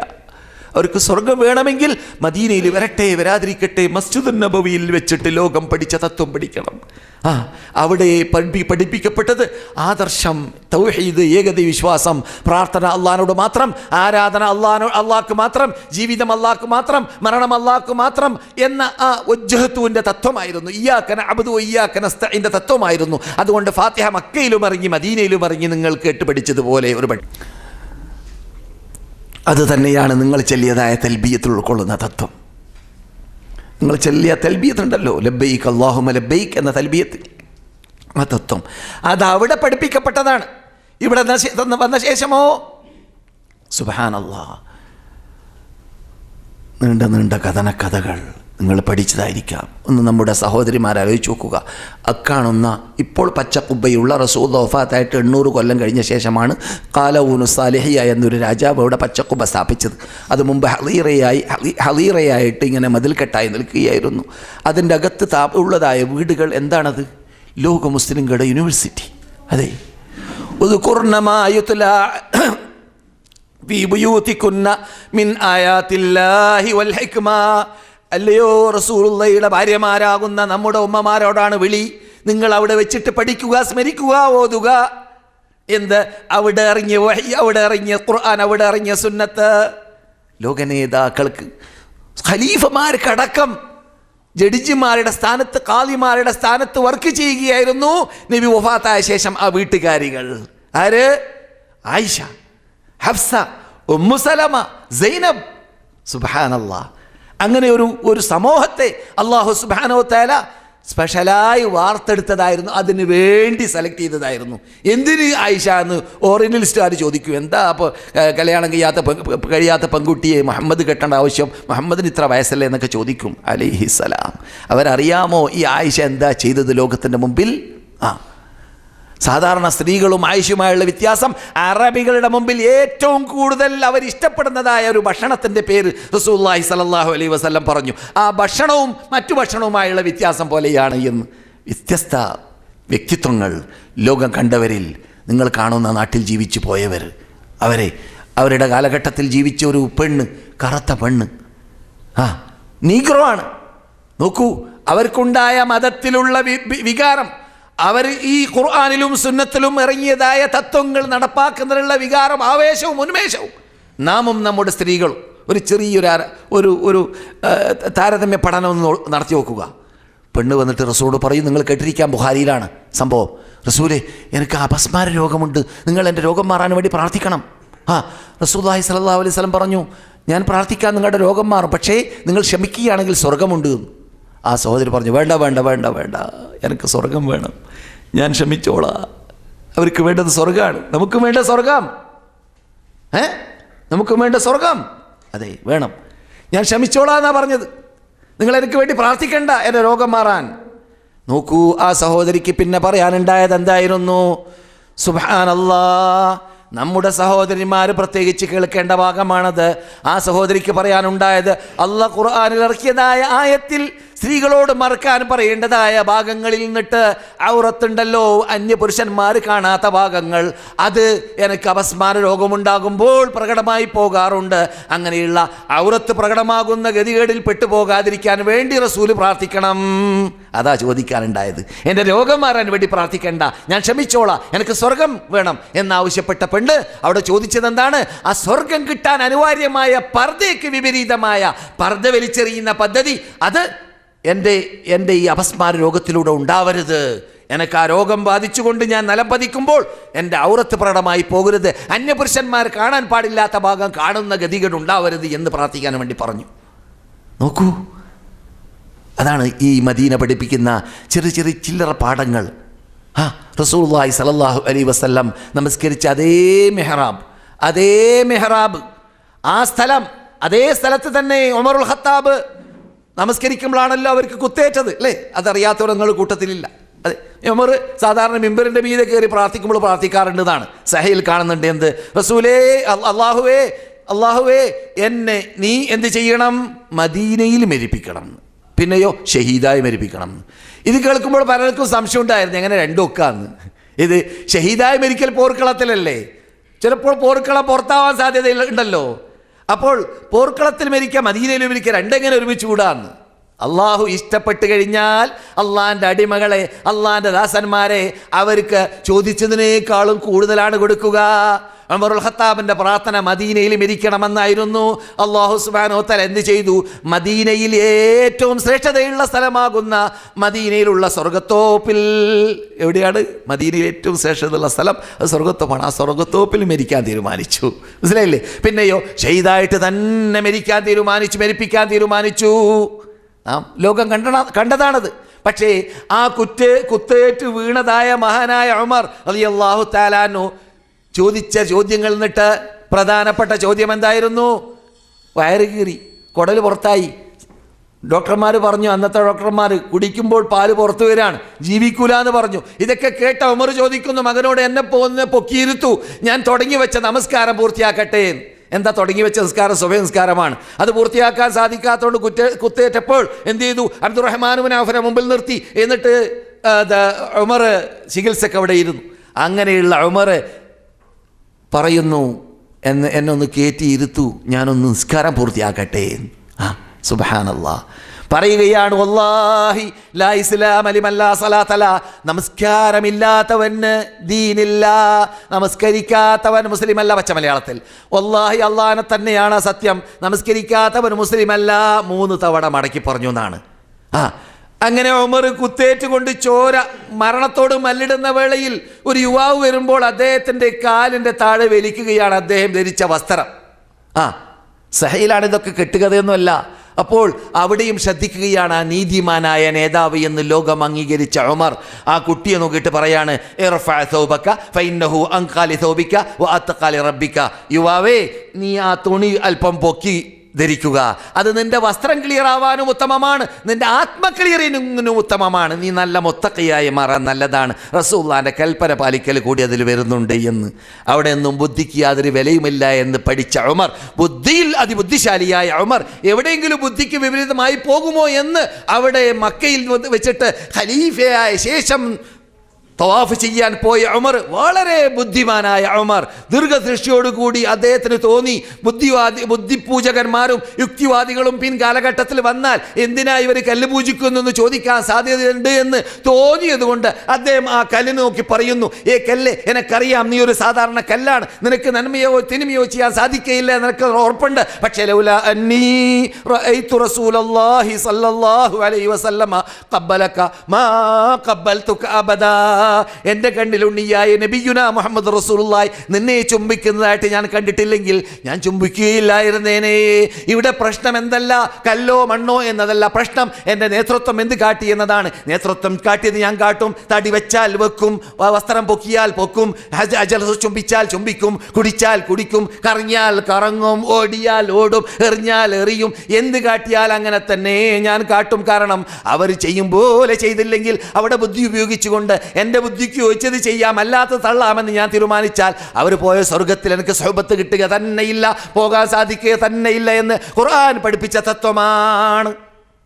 അത് ഉമർ മനസ്സിലാക്കി. അത് ആ ഉമറാണ് അവിടെ തുണി പൊക്കാൻ പറയുന്നത്. ഇങ്ങനെയുള്ള മഹാസംഭവങ്ങൾക്ക് ദൃസാക്ഷിയായ നാട്ടിലേക്ക് വരാൻ ചാൻസ് കിട്ടിയവരെ, നിങ്ങൾ പഠിക്കേണ്ട മെയിൻ പാഠം അതെന്താണ്? നാം എപ്പോഴും ഈ ഇസ്ലാമിൻ്റെ വിധിവിലക്കുകൾ സ്വീകരിക്കപ്പെട്ട സുന്നത്തിലൂടെയും അപ്രകാരം അതിനു മുമ്പ് ഖുർആനിലൂടെയും നമ്മുടെ മുമ്പിലേക്ക് എത്തിക്കഴിഞ്ഞാൽ എക്കിശക്കില്ലാതെ വസല്ലിമൂ തസ്ലീമ, വസല്ലിമൂ തസ്ലീമ, അള്ളാഹിൻ്റെ തത്വമാണ്, അള്ളാഹിൻ്റെ കൽപ്പനയാണ്. അവർ കീഴടങ്ങട്ടെ എൻ്റെ വിധിയുടെ മുമ്പിൽ, എൻ്റെ നിയമത്തിൻ്റെ മുമ്പിൽ. ഞാൻ പറഞ്ഞു എന്ന് കേട്ടാൽ, എൻ്റെ ദൂതർ പറഞ്ഞു എന്ന് കേട്ടാൽ, എന്തുകൊണ്ട് എൻ്റെ ദൂതർ പറയുന്നത് മൻ യുതിഇർ റസൂല ഫഖദ് അതാ അല്ലാഹ്, റസൂലിനെ അനുസരിക്കൽ അള്ളാഹിനെ അനുസരിക്കലാണ്. റസൂൽ അനുസരിക്കൽ അള്ളാഹനെ അനുസരിക്കലാണ്. ഇഷ്ടാനുസരണം മുഹമ്മദ് സംസാരിക്കൂല. ഇൻ ഹുവ ഇല്ലാ വഹ്യുൻ യൂഹ. ഞാൻ ഇറക്കി കൊടുക്കുന്ന വഹി മാത്രമാണ് അദ്ദേഹം സംസാരിക്കുക ദീനിൻ്റെ കാര്യത്തിൽ. അതുകൊണ്ടാണ് ഞാൻ സാധാരണ പറയാറുണ്ട്, വ്യക്തമായ നിയമത്തിന് മുമ്പിൽ ബുദ്ധി ഉപയോഗിച്ചത് കൊണ്ട് ഉഹദ് പോർക്കളത്തിൽ വെച്ചിട്ട് നടന്നതായ മഹാപ്രയാസം. റസൂലോട് ചോദിക്കപ്പെട്ടു, നിങ്ങളുടെ ജീവിതത്തിൽ ഏറ്റവും വലിയ പ്രയാസം എപ്പോഴൊക്കെ സംഭവിച്ചു? റസൂൽ പറഞ്ഞു, ഒന്ന് മക്കക്കാർ റസൂലുള്ളാഹിയെ വെടിഞ്ഞു, റസൂലുള്ളാഹിൻ്റെ കണ്ണിലുണ്ണിയായ ഖദീജ മരിച്ചു റളിയല്ലാഹു തആല അൻഹ. റസൂലുള്ളാഹിക്ക് താങ്ങും ജ്യേഷ്ഠൻ അനുജൻ എളാപ്പാക്ക് വാപ്പാക്ക് വാപ്പ എല്ലാമായിട്ട് 40 കൊല്ലത്തോളം ജീവിച്ച അബൂ താലിബും മരിച്ചു. അതോടുകൂടി മക്കക്കാർ മനസ്സിലാക്കി, ഇനി നന്നായി മുഹമ്മദിനെ പാഠം പഠിപ്പിക്കാൻ നമുക്ക് ചാൻസ് കിട്ടി, മുഹമ്മദിനെ കഥ കഴിക്കാൻ നമുക്ക് ചാൻസ് കിട്ടിയെന്നവർക്ക് തോന്നിപ്പോയി. അള്ളാഹുവിൻ്റെ ദൂതരെ അല്ല വിടില്ലല്ലോ. വലഖദ് സബഖത് കലിമതുനാ ലിഇബാദിനൽ മുർസലീൻ ഇന്നഹും ലഹുമുൽ മൻസൂറൂൻ വഇന്ന ജുന്ദനാ ലഹുമുൽ ഗാലിബൂൻ. നമ്മുടെ വാക്ക് പണ്ട് തന്നെ വിട്ടുകടന്നതാണ്. പണ്ട് തന്നെ അസലിയായ തീരുമാനത്തിൽ നാം തീരുമാനിച്ചതാണ്, നമ്മുടെ മുർസലുകളായിരിക്കും വിജയിക്കുക. നാം ഇവിടെ നിയോഗിച്ചയച്ച മുർസലുകൾ വിജയിക്കുക തന്നെ ചെയ്യും. അള്ളാഹ് അവരുടെ കൂടെ ഉണ്ടാകും. അങ്ങനെയുള്ള ദൂതർ തായിഫിലെ സംഭവമായിരിക്കാം. ജിബ്രീൽ വന്നിട്ട് എന്ത് വേണം പറഞ്ഞാൽ മതി, സൂചന നൽകിയാൽ മതി. ഈ എൻ്റെ ബേക്കിൽ നിൽക്കുന്നവർ ഈ പർവ്വതങ്ങളുടെ സംരക്ഷണം ഏറ്റെടുക്കുന്ന മലക്കുകളാണ്. നിങ്ങളുടെ സൂചന കിട്ടിയാൽ ഇവരുടെ ഖബറാക്കി മാറ്റാൻ അവർ തയ്യാറുണ്ട്. റസൂലിൻ്റെ മറുപടി പറയും പോലെ, ഞാനിവിടെ നശീകരണത്തിന് വേണ്ടി വന്ന ആളല്ല, ഞാനിവിടെ പുരോഗതിക്ക് വേണ്ടിയും നിലനിൽപ്പിന് വേണ്ടിയും പുനരുദ്ധാരണത്തിന് വേണ്ടി വന്ന നേതൃത്വമാണ്. അതുകൊണ്ട് ഇവരുടെ മക്കൾ എന്നിട്ട് സന്തതികൾ എന്നിട്ട് ആരെങ്കിലും ലാ ഇലാഹ ഇല്ലല്ലാഹ് എന്ന കലിമത്ത് തൗഹീദ് ചൊല്ലുന്ന വ്യക്തികൾ ഉണ്ടാവട്ടെ. അതാണ് എൻ്റെ ലക്ഷ്യം, എൻ്റെ വരവേൽപ്പ് കൊണ്ടുള്ള ഉദ്ദേശം. എന്നാൽ അത് ജനങ്ങൾ മരിച്ചു കിട്ടലല്ല. സുബ്ഹാനല്ലാഹ് സല്ലല്ലാഹു അലൈഹി വസല്ലം. ആ സന്ദർഭത്തിൽ റസൂലുള്ളാഹിക്ക് അനുഭവപ്പെട്ട പ്രയാസം പറയേണ്ടതില്ലല്ലോ. ഇത് അന്നഹു യളീഖു സദ്റുക ബിമാ യഖൂലൂൻ, അവർ പറയുന്നതിലൂടെ നിങ്ങളുടെ ഹൃദയം പ്രയാസപ്പെടുന്നുണ്ട് എന്നത് എനിക്കറിയാം റസൂലേ എന്ന് അല്ലാഹ് തന്നെ ഖുർആൻ പറയണമെങ്കിൽ റസൂലുള്ളാഹിൻ്റെ പ്രയാസം എത്രയായിരിക്കും ഉണ്ടായിരിക്കുക ആ കാലഘട്ടത്തിൽ, ആ യുഗത്തിൽ. അങ്ങനെയുള്ള ദൂതർ പറയുന്ന എനിക്ക് പിന്നെയും ഉണ്ടായ പ്രയാസം എവിടെ? ഏറ്റവും വലിയ പ്രയാസം ഉഹദ് പോർക്കളത്തിൽ. റസൂലുള്ളാഹ് നിങ്ങൾ കണ്ട മിനയിൽ വെച്ചിട്ട് 3 രാത്രിയിലൂടെ നടന്നതായ ഉടമ്പടി അൻസാറുകളോട് ബൈഅത്ത് ചെയ്തു. വന്നോളീൻ അവിടെ. ചോദിച്ചു, ഞങ്ങൾക്ക് എന്ത് കിട്ടും? നിങ്ങൾക്ക് സ്വർഗം കിട്ടും. അവിടെ വന്നിട്ട് നിങ്ങൾ എൻ്റെ കീഴിൽ അണിനിരന്നുകൊണ്ട് ഈ പ്രസ്ഥാനത്തിന് വേണ്ടി പോരാടിയാൽ, യുദ്ധം ചെയ്താൽ നിങ്ങൾക്ക് എന്ത് കിട്ടും? വാഗ്ദാനം ചെയ്തു മിനയിൽ വെച്ചിട്ട്, നിങ്ങൾ കണ്ട മക്കയിൽ വെച്ചിട്ട് നിങ്ങൾക്ക് സ്വർഗമുണ്ട് എൻ്റെ സഹാബാക്കളെ എന്ന്. അതേ, ആ വാഗ്ദാനം ചെയ്തപ്പോൾ അവർ ബൈഅത്തുൻ നിസാ എന്ന് ചരിത്രത്തിന് പേര് വെക്കപ്പെട്ടു. സ്വന്തം അഭിമാനത്തെ, സ്ത്രീകളെ സംരക്ഷിക്കുന്നത് പോലെ നിങ്ങൾ കൊണ്ടുവന്ന ആദർശത്തെ സംരക്ഷിക്കുമെന്ന് ഒപ്പിട്ടു. അവിടെ ബൈഅത്ത് ചെയ്തു, ഉടമ്പടി ചെയ്തു. അങ്ങനെ ഉടമ്പടി ചെയ്ത സഹാബാക്കൾ മദീനയിലേക്ക് എത്തി. പോരാട്ടങ്ങൾ ആരംഭിച്ചു. 2-ാം കൊല്ലമായപ്പോൾ കോലം മാറി. മക്കയിൽ സുരക്ഷിതത്തോടു കൂടി ജീവിച്ചതല്ല താനും. അവിടെ ഒരു ശത്രുവിനോടാണ് മല്ലിട്ടത്. ഇവിടെ എത്തിയപ്പോൾ 3 ശത്രു. അവിടെ കാഫിരീങ്ങൾ മാത്രം. ഇവിടെ കാഫിരീങ്ങൾ, മുനാഫിക്കീങ്ങൾ, ജൂതന്മാരും. 3 ശത്രുക്കൾ. എല്ലാറ്റിനോട് നേരിടേണ്ടി വന്ന രംഗത്തിൽ പ്രയാസത്തോട് പ്രയാസം. ഇനി അവിടുന്നും കൂടി ഇവിടേക്ക് വന്നുകൊണ്ട് പ്രയാസമുണ്ടാക്കിയാലോ എന്നതറിയുന്ന റബ്ബ് അവിടുന്ന് ഓർഡർ പുറപ്പെടുവിക്കുന്നു. ഇതുവരെ നിങ്ങൾ കല്ലേറ് കൊണ്ടതായിരുന്നു, അങ്ങോട്ട് കല്ലേറിഞ്ഞിട്ടില്ല.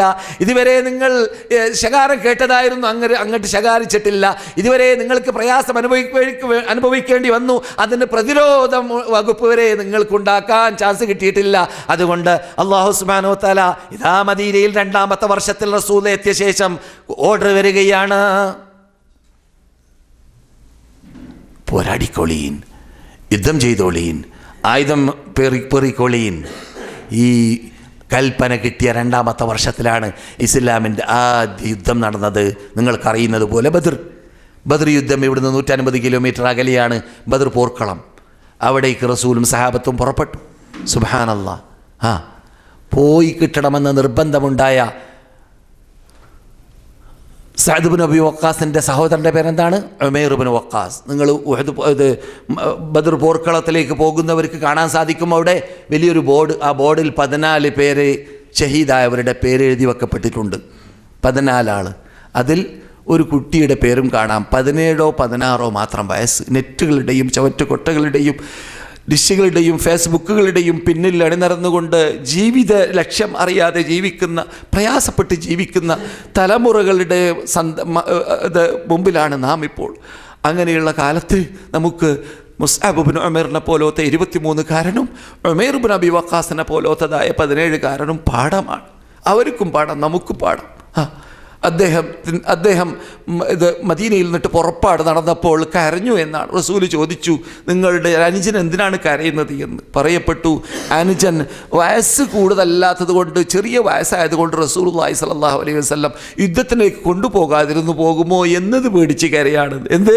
യുദ്ധത്തിന് പോകുന്നതിന് തടസ്സം വന്നു പോകുമോ വയസ്സ് എന്ന്. അപ്പോൾ വയസ്സ് ചോദിക്കപ്പെട്ടപ്പോൾ 15-ൽ കൂടുതലാണെന്ന് കേട്ടപ്പോൾ റസൂൽ പോകാൻ അനുവദിച്ചു. അങ്ങനെ പുറപ്പെട്ട ഉമൈർ ഇപ്പോൾ നിങ്ങൾ പരിശോധിക്കുമ്പോൾ 14 പേരുടെ കൂട്ടത്തിൽ എന്തുണ്ട്? ഉമൈർ ഇബ്നു അബി വഖാസിന്റെ പേരുണ്ട് കൂട്ടരെ. ബദരീങ്ങളിൽ അള്ളാഹ് ശിക്ഷിച്ച ശിക്ഷികളിൽ ഏറ്റവും ഉത്തമർ അവർ ആരാണ്? നബിമാർ കഴിഞ്ഞാൽ ഏറ്റവും ഉത്തമർ ആരാണ്? സഹാബാക്കളിൽ ഏറ്റവും ഉത്തമർ ആരാണ്? ബദരീങ്ങൾ. ആയുധധാരികളല്ലാതെ യുദ്ധം ചെയ്യാൻ വേണ്ടി പോയവർ. ആയുധധാരികളല്ല യുദ്ധം ചെയ്യാൻ വേണ്ടി പോകും ആരെങ്കിലും. ആയുധമില്ലാതെ യുദ്ധം ചെയ്യാൻ അള്ളാഹിൻ്റെ തീരുമാനം പോയി. തെരഞ്ഞെടുത്തു, അള്ളാഹിൻ്റെ തീരുമാനത്തിന് കീഴടങ്ങി. സുബ്ഹാനല്ലാഹ്. അങ്ങനെ യുദ്ധങ്ങൾ തുടരുന്നു. ഉഹദ് പോർക്കളത്തിലേക്ക് എത്തിയപ്പോൾ മഹാപരീക്ഷണം. റസൂലുള്ളാഹി സ്വല്ലല്ലാഹു അലൈഹി വസല്ലമിന്റെ മുമ്പിൽ വെച്ചിട്ട് ആ വാഗ്ദാനം പുലർത്താൻ വേണ്ടി രംഗത്തിറങ്ങിയ രംഗമാണ്, രംഗപ്രവേശനം നടത്തിയ കാഴ്ചയാണ് ലോകം കാണുന്നത്. റസൂലുള്ളാഹിയുടെ പരിസരത്തിൽ നേതൃത്വങ്ങൾ നിന്നിട്ട് പലരും വിട്ടുപിരിഞ്ഞു. പ്രയാസമായി. അവിടെ കിംവദന്തി നടന്നു, മുഹമ്മദ് കൊല്ലപ്പെട്ടു എന്ന് കിംവദന്തി നടന്നു. അതോടുകൂടി പല കൊള്ളുന്നവർ തന്നെ സ്ഥലം വിടാൻ ആരംഭിച്ചു. ഒന്നുമല്ല, ഉൾക്കൊള്ളാൻ പറ്റാത്തതായ ഷോക്കടിപ്പിക്കുന്ന ഒരു വാർത്തയാണത്. റസൂൽ അവരെ സംബന്ധിച്ചിടത്തോളം മരിക്കുക എന്നൊക്കെ പറഞ്ഞാൽ റസൂൽ പോയി നമ്മളെന്ത് കാട്ടും എന്നൊക്കെ ഒരു തോന്നിപ്പോയി അവർക്ക് പലർക്കും. പ്രശ്നം വളരെ പ്രയാസമായി. എത്രത്തോളം? റസൂലുള്ളാഹിനെ ഇനി കൊന്നുകളയാമെന്ന് ശത്രുക്കൾക്ക് തോന്നി. ഇബ്നു ഖംഅയെ പോലെയുള്ള വിഡ്ഢികൾ അവരുടെ കുതിരകളുടെ മീതെ ചാടി വന്നുകൊണ്ട് അവിടെ നിന്ന് റസൂലുള്ളാഹിനെ വധിക്കാൻ പരിശ്രമിച്ചു.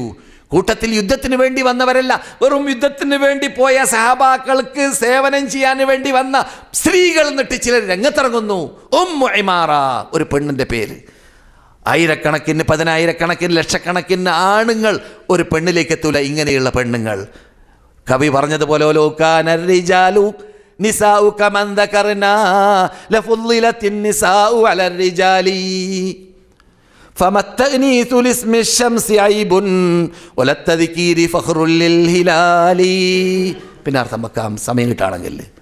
പെണ്ണ് ഇതുപോലെയാണെങ്കിൽ എത്ര പുരുഷന്മാരെക്കാളും വലിയ സ്ഥാനമർഹിക്കുന്ന പെണ്ണ് ഉമ്മു ഇമാറ. റസൂലുള്ളാഹി ഇങ്ങനെ ഉമ്മു ഇമാറ 60ഓളം വയസ്സുള്ള, വളരെ വയസ്സുള്ള പെണ്ണാണ്. റസൂലുള്ളാഹിന്റെ മുമ്പിലേക്ക് വരുന്ന ആയുധങ്ങളെ സ്വീകരിക്കാൻ വേണ്ടി രംഗത്തിറങ്ങിയ ഒരു പെണ്ണ്. സുബ്ഹാനല്ലാഹ്. അവർ വന്നത് വെള്ളം കൂട്ടാൻ വേണ്ടിയാണ്, വെള്ളം ഒഴിക്കാൻ വേണ്ടിയാണ്, ചികിത്സിക്കാൻ വേണ്ടിയാണ്, മറ്റുള്ളവരെ സേവിക്കാൻ വേണ്ടിയാണ്. പക്ഷേ റസൂലുള്ളാഹിന്റെ പരിസരത്തിൽ പുരുഷന്മാരില്ലാതെയായി പോയി എന്ന് കണ്ടപ്പോൾ ആ പെണ്ണ് രംഗത്തിറങ്ങി. റസൂൽ ഇങ്ങനെ അവർക്ക് അടിയേറ്റപ്പോൾ, അവർക്ക് പ്രയാസമേറ്റപ്പോൾ അവരുടെ മുമ്പിലേക്ക് വരുന്നതായ ആ ശത്രുക്കളുടെ ആഞ്ഞടിക്കൽ കണ്ടപ്പോൾ റസൂൽ പറയുന്നു, മൻ യുതീഖു മാ തുതീഖീനഹു യാ ഉമ്മ ഇമാറ. നിങ്ങൾ ചെയ്തതുപോലെയുള്ള പ്രവർത്തനം, ആ യത്നങ്ങൾ ചെയ്യാൻ ആരെ കൊണ്ടടി സാധിക്കുക എന്ന് റസൂലുള്ളാഹി സല്ലല്ലാഹു അലൈഹി വസല്ലം. ഒരു പെണ്ണാണിത്. എവിടെ നമ്മുടെ സ്ത്രീകൾ? എവിടെ നമ്മുടെ പെങ്ങന്മാർ? എവിടെ നമ്മുടെ ഉമ്മമാർ? എവിടെ ഇന്നത്തെ ഇസ്ലാമിക ശിക്ഷണം?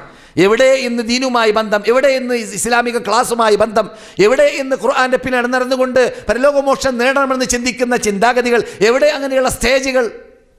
കുറഞ്ഞു വരികയാണ്. അല്ലാഹ് കാത്ത് രക്ഷിക്കട്ടെ.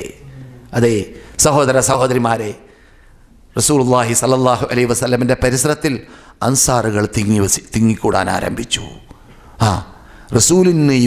റസൂലിന് ആയുധം വരാൻ ആരംഭിച്ചു എന്ന് കണ്ടപ്പോൾ റസൂലിലേക്ക് നെഞ്ചുകാട്ടി സ്വീകരിക്കുന്നവർ.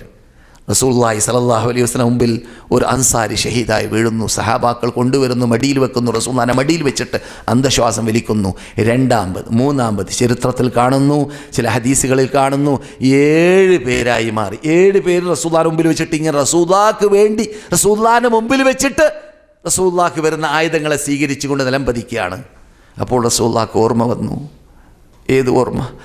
കൈ പിടിച്ചിട്ട് മിനയിൽ വെച്ചിട്ട് ചെയ്ത ബൈഅത്ത്, ഉടമ്പടി.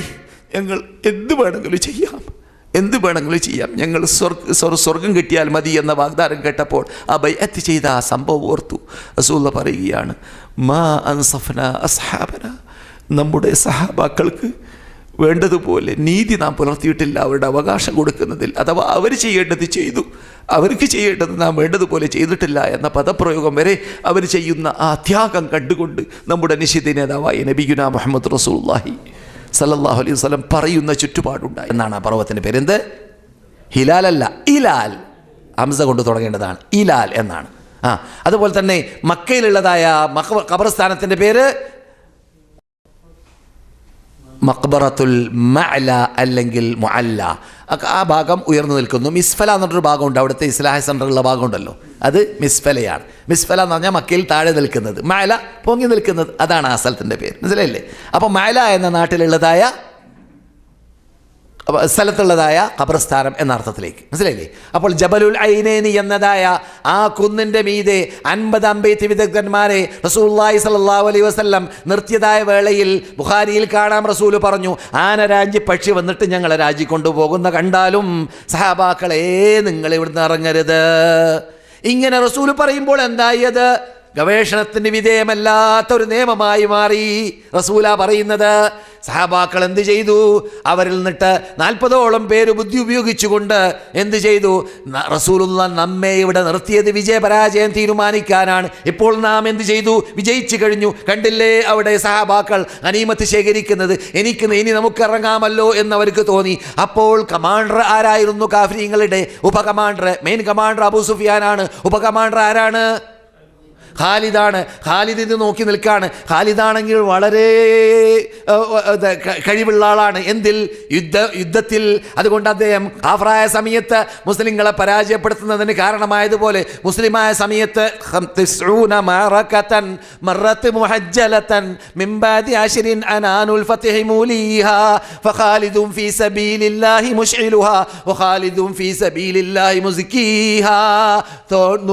യുദ്ധത്തിൽ നേതൃത്വം വഹിച്ചിട്ട് ഖാലിദിന് പരാജയം എന്തെന്ന് കണ്ടിട്ടില്ല. 100 യുദ്ധം ആർക്ക് വേണ്ടി? ഇസ്ലാമിന് വേണ്ടി, മുസ്ലിമായ ശേഷം. ആ ഖാലിദ് കണ്ടപ്പോൾ തീരുമാനിച്ച് ഈ കൂട്ടർ അവിടെ നിന്ന് ഇറങ്ങിയാലല്ലേ.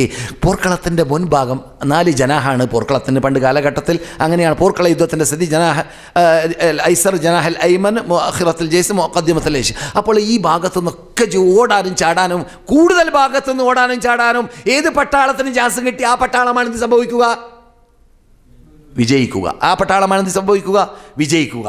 ഇവിടെ ആ മുസ്ലിങ്ങൾക്ക് ചാൻസ് ഇല്ലാത്തൊരു ഒരു ചുറ്റുപാട് റസൂൽ ഉണ്ടാക്കി വെച്ചു. അതുകൊണ്ട് തുടക്കത്തിൽ ആര് വിജയിച്ചു? മുസ്ലിങ്ങൾ വിജയിച്ചു.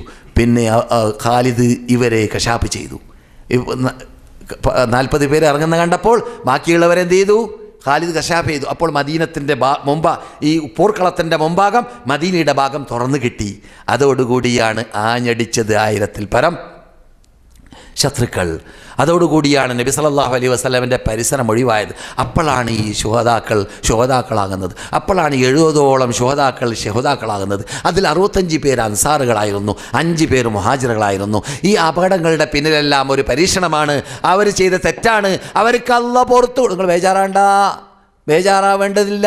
കാരണം അള്ളാഹു ഖുർആനിൽ സൂറത്ത് ആല ഇമ്രാനിൽ വളരെ നീട്ടിവലിച്ച് 100-ൽ പരം ആയത്തുകൾ ഈ വിഷയം ചർച്ച ചെയ്യുന്നുണ്ട്. നിങ്ങൾക്ക് സൗകര്യമുണ്ടെങ്കിൽ അറബി ഭാഷ അറിയാത്തവരാണെങ്കിൽ പരിഭാഷയിലൂടെ ആ സൂറത്തൊന്ന് ഇംആനോട് കൂടി ഒന്ന് സൂക്ഷിച്ച് വായിക്കുക. എന്നാൽ മനസ്സിലാക്കാൻ സാധിക്കും.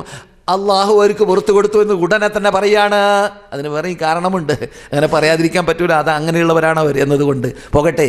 എന്നാൽ ഇവിടെ പിന്നിൽ പ്രവർത്തിച്ചത് എന്താണ് മനസ്സിലാക്കിയോ?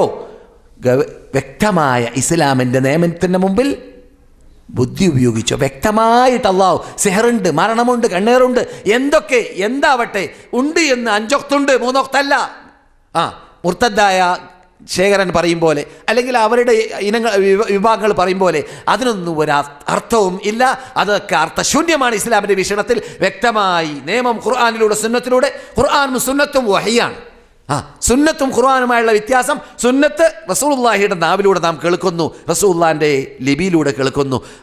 ഖുർആൻ അള്ളാഹിൻ്റെ കലാമാണ്. ഖുർആനിൽ അമാനുഷികത്വമുണ്ട്, സുന്നത്തിൽ അമാനുഷികത്വമില്ല. മനസ്സിലായില്ലേ ചേഞ്ച്? ഖുർആനിൽ അമാനുഷികത്വമുണ്ട്, സുന്നത്തിൽ എന്തില്ല? അമാനുഷികത്വമില്ല. അതുകൊണ്ട് തന്നെ സുന്നത്തിനെ സംരക്ഷിക്കാൻ അല്ലാഹു സുബ്ഹാനഹു വ തആല ഖുർആൻ ഏറ്റെടുത്തു. ഖുർആനെ ഏറ്റെടുത്തതുപോലെ ഖുർആനെ സംരക്ഷിക്കാൻ അല്ലാഹു ഖുർആൻ ഏറ്റെടുത്തതുപോലെ സുന്നത്തിനെ സംരക്ഷിക്കുവാനും ഖുർആൻ അല്ലാഹു ഏറ്റെടുത്തിട്ടുണ്ട്. ثم إن علينا ബയാന.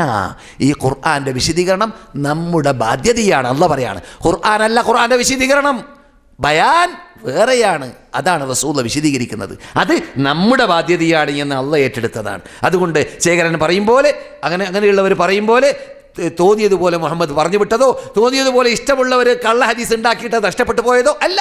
കള്ള ഹദീസ് ഉണ്ടാക്കിയപ്പോൾ അതിൽ നിന്നിട്ട് നല്ല ഹദീസിനെ സംരക്ഷിക്കാൻ ഒരു മഹാസമൂഹത്തെ അള്ളാഹ് സൃഷ്ടിച്ചു വിട്ടിട്ടുണ്ട്, അള്ളാഹ് ഏറ്റെടുത്തത് കാരണത്താൽ. അതുകൊണ്ട് ഞാൻ പറയാറുണ്ട്, വെല്ലുവിളിക്കാറുണ്ട്, ഈ സാധു മദീനയിലേക്ക് വന്നിട മുതൽ 40 വർഷമായി ഇവൻ ഇവിടെ വന്നിട്ട് 40 വർഷം മുതൽ മദീനത്ത് ക്ലാസ് എടുക്കാൻ, മസ്ജിദ് നബവിയിൽ ക്ലാസ് എടുക്കാൻ ആരംഭിച്ച കാലഘട്ടം മുതൽ, സത്യം മനസ്സിലാക്കിയ കാലഘട്ടം മുതൽ ഞാൻ പറയാറുണ്ട്, ഏതെങ്കിലും ഒരു കള്ള ഹദീസ് അല്ലെങ്കിൽ സഹീഹ് ഹദീസ് നമ്മുടെ നേതാക്കൾ കണ്ട് അതിന് വിധി പറയാത്ത, ഞാൻ നേതാക്കൾ എന്ന് പറയുമ്പോൾ ഇമാമികളാണ് ഉദ്ദേശിക്കുന്നത്, നമ്മുടെ നേതാക്കൾ കണ്ട് വിധി പറയാത്തത് നിങ്ങൾക്ക് കാണിച്ചു തരാമോ? ഇല്ല. നമ്മുടെ നേതാക്കൾ കാണാതെ വിധി പറയാത്ത ഒരു ഹദീസും നമ്മുടെ മുമ്പിൽ ഇതുവരെ വിട്ടുകിടന്നിട്ടില്ല. അതുകൊണ്ട് ഹദീസുകളുടെ എണ്ണം ഇപ്പോൾ ലക്ഷക്കണക്കിലുണ്ട് എന്ന് ജനങ്ങൾ പറയുന്നുണ്ടെങ്കിലും സഹിഹായ ഹദീസ് 15,000-ൽ കൂടുതലില്ല. ഇമാം നവവിയുടെ ശൈലിയിൽ 12,000-ഓളം ഉള്ളൂ. ആ 15,000-ഓളം ഹദീസുകൾ സഹിഹായത് ഖുർആൻ അള്ളാഹിൻ്റെ കലാമി എന്നതുപോലെ ഹദീസ് അള്ളാഹുവിൻ്റെ റസൂലിൻ്റേത് എന്ന രൂപത്തിൽ ഒരു ഗ്രന്ഥത്തിലാക്കാൻ വേണ്ടി പരിശ്രമിച്ച് 8 വാള്യം അച്ചടിക്കാൻ വേണ്ടി ശേഖരിച്ചിട്ടുണ്ട്. മദീനയിൽ വെച്ച് അതിൻ്റെ പിന്നിൽ പ്രവർത്തിച്ചത് ഒരു ഇന്ത്യക്കാരനായ സൗദിയായ ഇവിടുത്തെ നാഷണലിറ്റി ഉള്ളതായ ഡോക്ടർ ളിയാഉർ റഹ്മാൻ അൽ അലമി എന്നൊരു പണ്ഡിതനാണ്. അപ്പോൾ നമ്മുടെ മുമ്പിൽ സഹീഹ് ഹദീസുകൾ ഒറ്റൊരു സ്ഥലത്ത്, ഇപ്പോൾ ബുഖാരിയിൽ സഹീഹുണ്ട്, മുസ്ലിമിൽ സഹീഹുണ്ട്, മറ്റു ഗ്രന്ഥങ്ങളിൽ സഹീഹും ലഈഫുമുണ്ട്. അപ്പോൾ എല്ലാ സഹീഹ് ഹദീസ് ഒരു ഗ്രന്ഥത്തിൽ നമുക്ക് ശേഖരിച്ച് കിട്ടാറില്ല. അപ്പോൾ ഒരു ഗ്രന്ഥത്തിൽ തന്നെ ഹദീസുകൾ മുഴുവൻ ശേഖരിച്ച് കിട്ടുന്നതായ പദ്ധതി അത് ഉണ്ടാക്കപ്പെട്ടു. ഇന്ന് വരെ ഈ ഹദീസിനും ഈ മതത്തിനും സേവനങ്ങൾ അർപ്പിച്ചുകൊണ്ടേയിരിക്കുന്ന സമൂഹത്തെ അല്ലാഹു സുബ്ഹാനഹു വ തആല ഏറ്റെടുത്തു എന്നതിൻ്റെ ഒരു കാരണമാണ്, എന്നതിൻ്റെ ഒരു തെളിവാണ്. നിങ്ങൾക്ക് അഥവാ സൗകര്യം കിട്ടുകയാണെങ്കിൽ നിങ്ങളുള്ള പുരുഷന്മാർക്ക് മദീനയിലുള്ളതായ ഖുർആൻ പ്രിന്റിംഗ് കോംപ്ലക്സ് പോയിട്ട് കാണാവുന്നതാണ്. ഖുർആൻ പ്രിന്റിംഗ് കോംപ്ലക്സിൽ പുരുഷന്മാർക്ക് 9 മണി മുതൽ 8:30 മണി മുതൽ 9 മണി മുതൽ സന്ദർശിക്കാൻ ചാൻസ് ഉണ്ട്. അവിടെ പോയാൽ നമ്മുടെ പണ്ഡിതന്മാർ എഴുതിയ ഈ സാധു പരിശോധിച്ച അവിടെ നിന്ന് അച്ചടിക്കപ്പെടുന്ന ഖുർആൻ്റെ പരിഭാഷയുടെ കോപ്പി നിങ്ങൾക്ക് ഫ്രീ കിട്ടും പുരുഷന്മാർക്ക്. സ്ത്രീകൾക്ക് അവിടെ പ്രവേശനമില്ല എന്ന് പ്രത്യേകം ഉണർത്തുന്നു. അത് കാണേണ്ടതാണ്. കാരണം അത് കാണുമ്പോൾ തന്നെ നാമാണ് ഈ ഗ്രന്ഥത്തെ ഇറക്കിയത്, ഇതിനെ നാം സംരക്ഷിക്കുക തന്നെ ചെയ്യും എന്ന് പറഞ്ഞ ആ ആയത്ത് ഇങ്ങനെ ഓർമ്മ വരും. ജർമ്മനികൾ ഇവർക്ക് വേണ്ടി ഈ ഖുർആന് വേണ്ടി ഈ ഖുർആൻ അച്ചടിക്കാൻ വേണ്ടി മിഷൻ ഉണ്ടാക്കാം. ലോകത്ത് ആർക്കും അത്ര ശക്തിയുള്ള ഉള്ളതുണ്ടാക്കേണ്ട ആവശ്യമില്ല. കാരണം ഒരു കൊല്ലത്തിൽ 2 മില്യൺ കോപ്പിയാണ് ഖുർആൻ അച്ചടിക്കുന്നത്. എത്ര? 20 ലക്ഷം കോപ്പി. മനസ്സിലായില്ലേ? അതല്ലാതെ ഖുർആനുമായി ബന്ധപ്പെട്ട റിസർച്ചുകളൊക്കെ അവിടെയാണ് ഇപ്പോൾ ഈ സാധു വർക്ക് ചെയ്യുന്നതും. പണ്ട് കാലഘട്ടത്തിൽ ഇസ്ലാമിക് യൂണിവേഴ്സിറ്റിയിലായിരുന്നു 20ഓളം വർഷം പ്രൊഫസറുടെ പോസ്റ്റിൽ വർക്ക് ചെയ്തിരുന്നത് ഈ സാധു. ഞാൻ എന്നെ പൊക്കല്ല, പിന്നെയോ ഞാൻ ഇതുവരെ പറഞ്ഞതും നിങ്ങൾ കേൾക്കാൻ പോകുന്നതുമായ കാര്യങ്ങളുടെയൊക്കെ ഗൗരവം മനസ്സിലാക്കാൻ വേണ്ടിയാണ്. ആരാണ് ഈ പലതും പറഞ്ഞു പോയത് എന്ന് ചിലർക്ക് തോന്നിപ്പോകും. അല്ല, ഇവിടെ തന്നെ മുസ്ലിയാരായിട്ട് പള്ളി ദർസകളിലൂടെ കേരളത്തിലുള്ള പ്രഗത്ഭരായ സമസ്ത നേതാക്കളിൽ നിന്നിട്ട് പലരുമാണ് എൻ്റെ ഉസ്താദന്മാർ.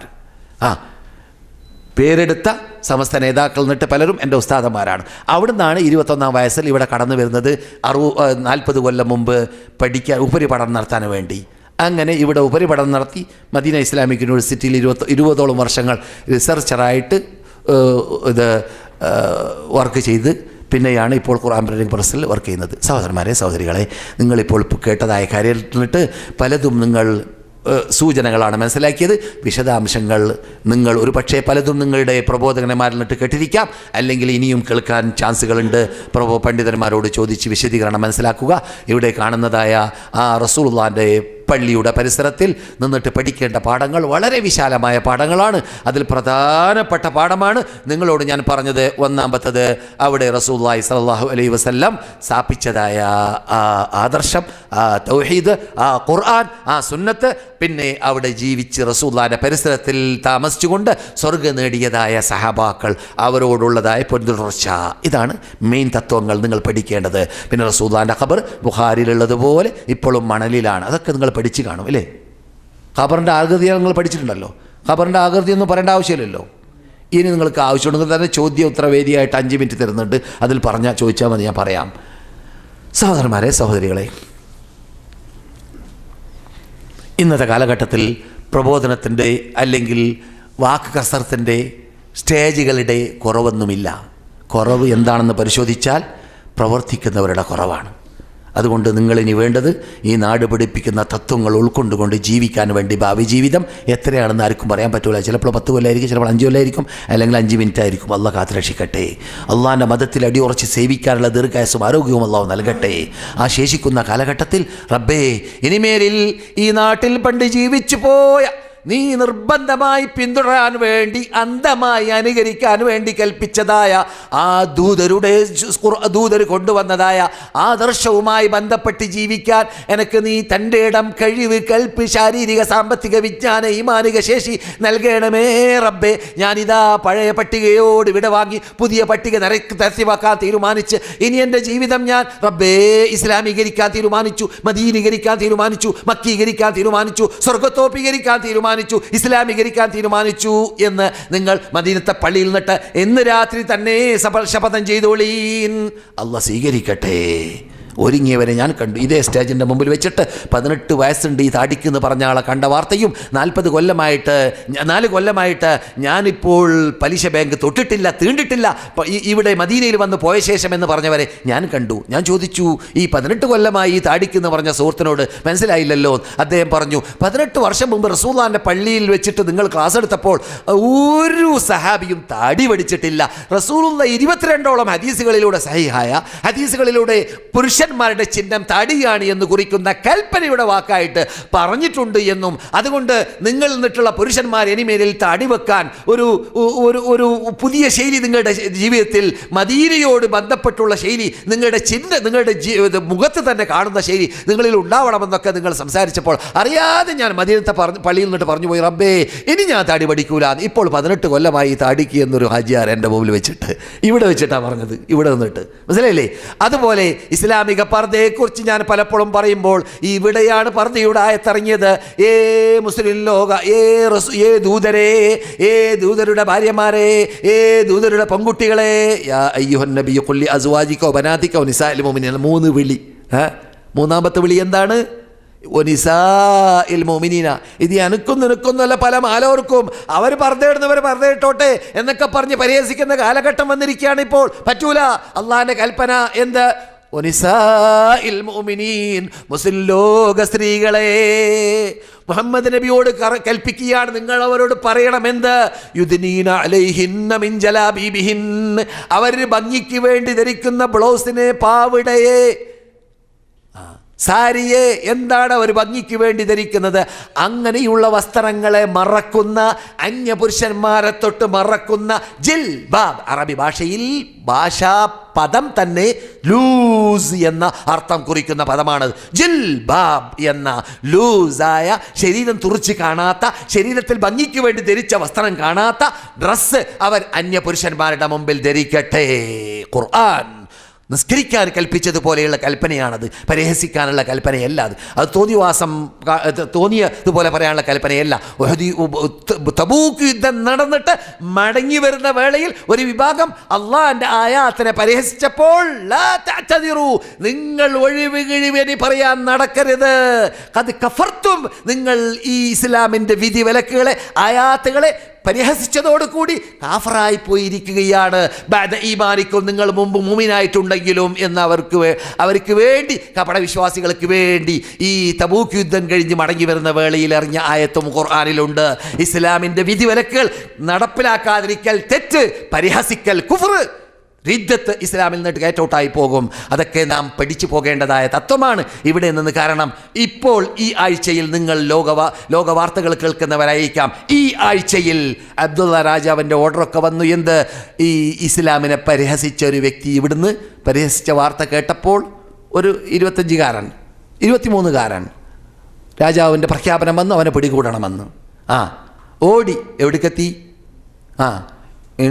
ഇന്റർപോൾ എന്ന് പറയുന്ന ലോക പോലീസുകൾക്ക് ഓർഡർ കൊടുത്ത് പിടിക്കാനല്ലേ, അങ്ങനല്ലേ പറയാം? ലോക പോലീസുകൾ എവിടുന്ന് പിടിച്ചു?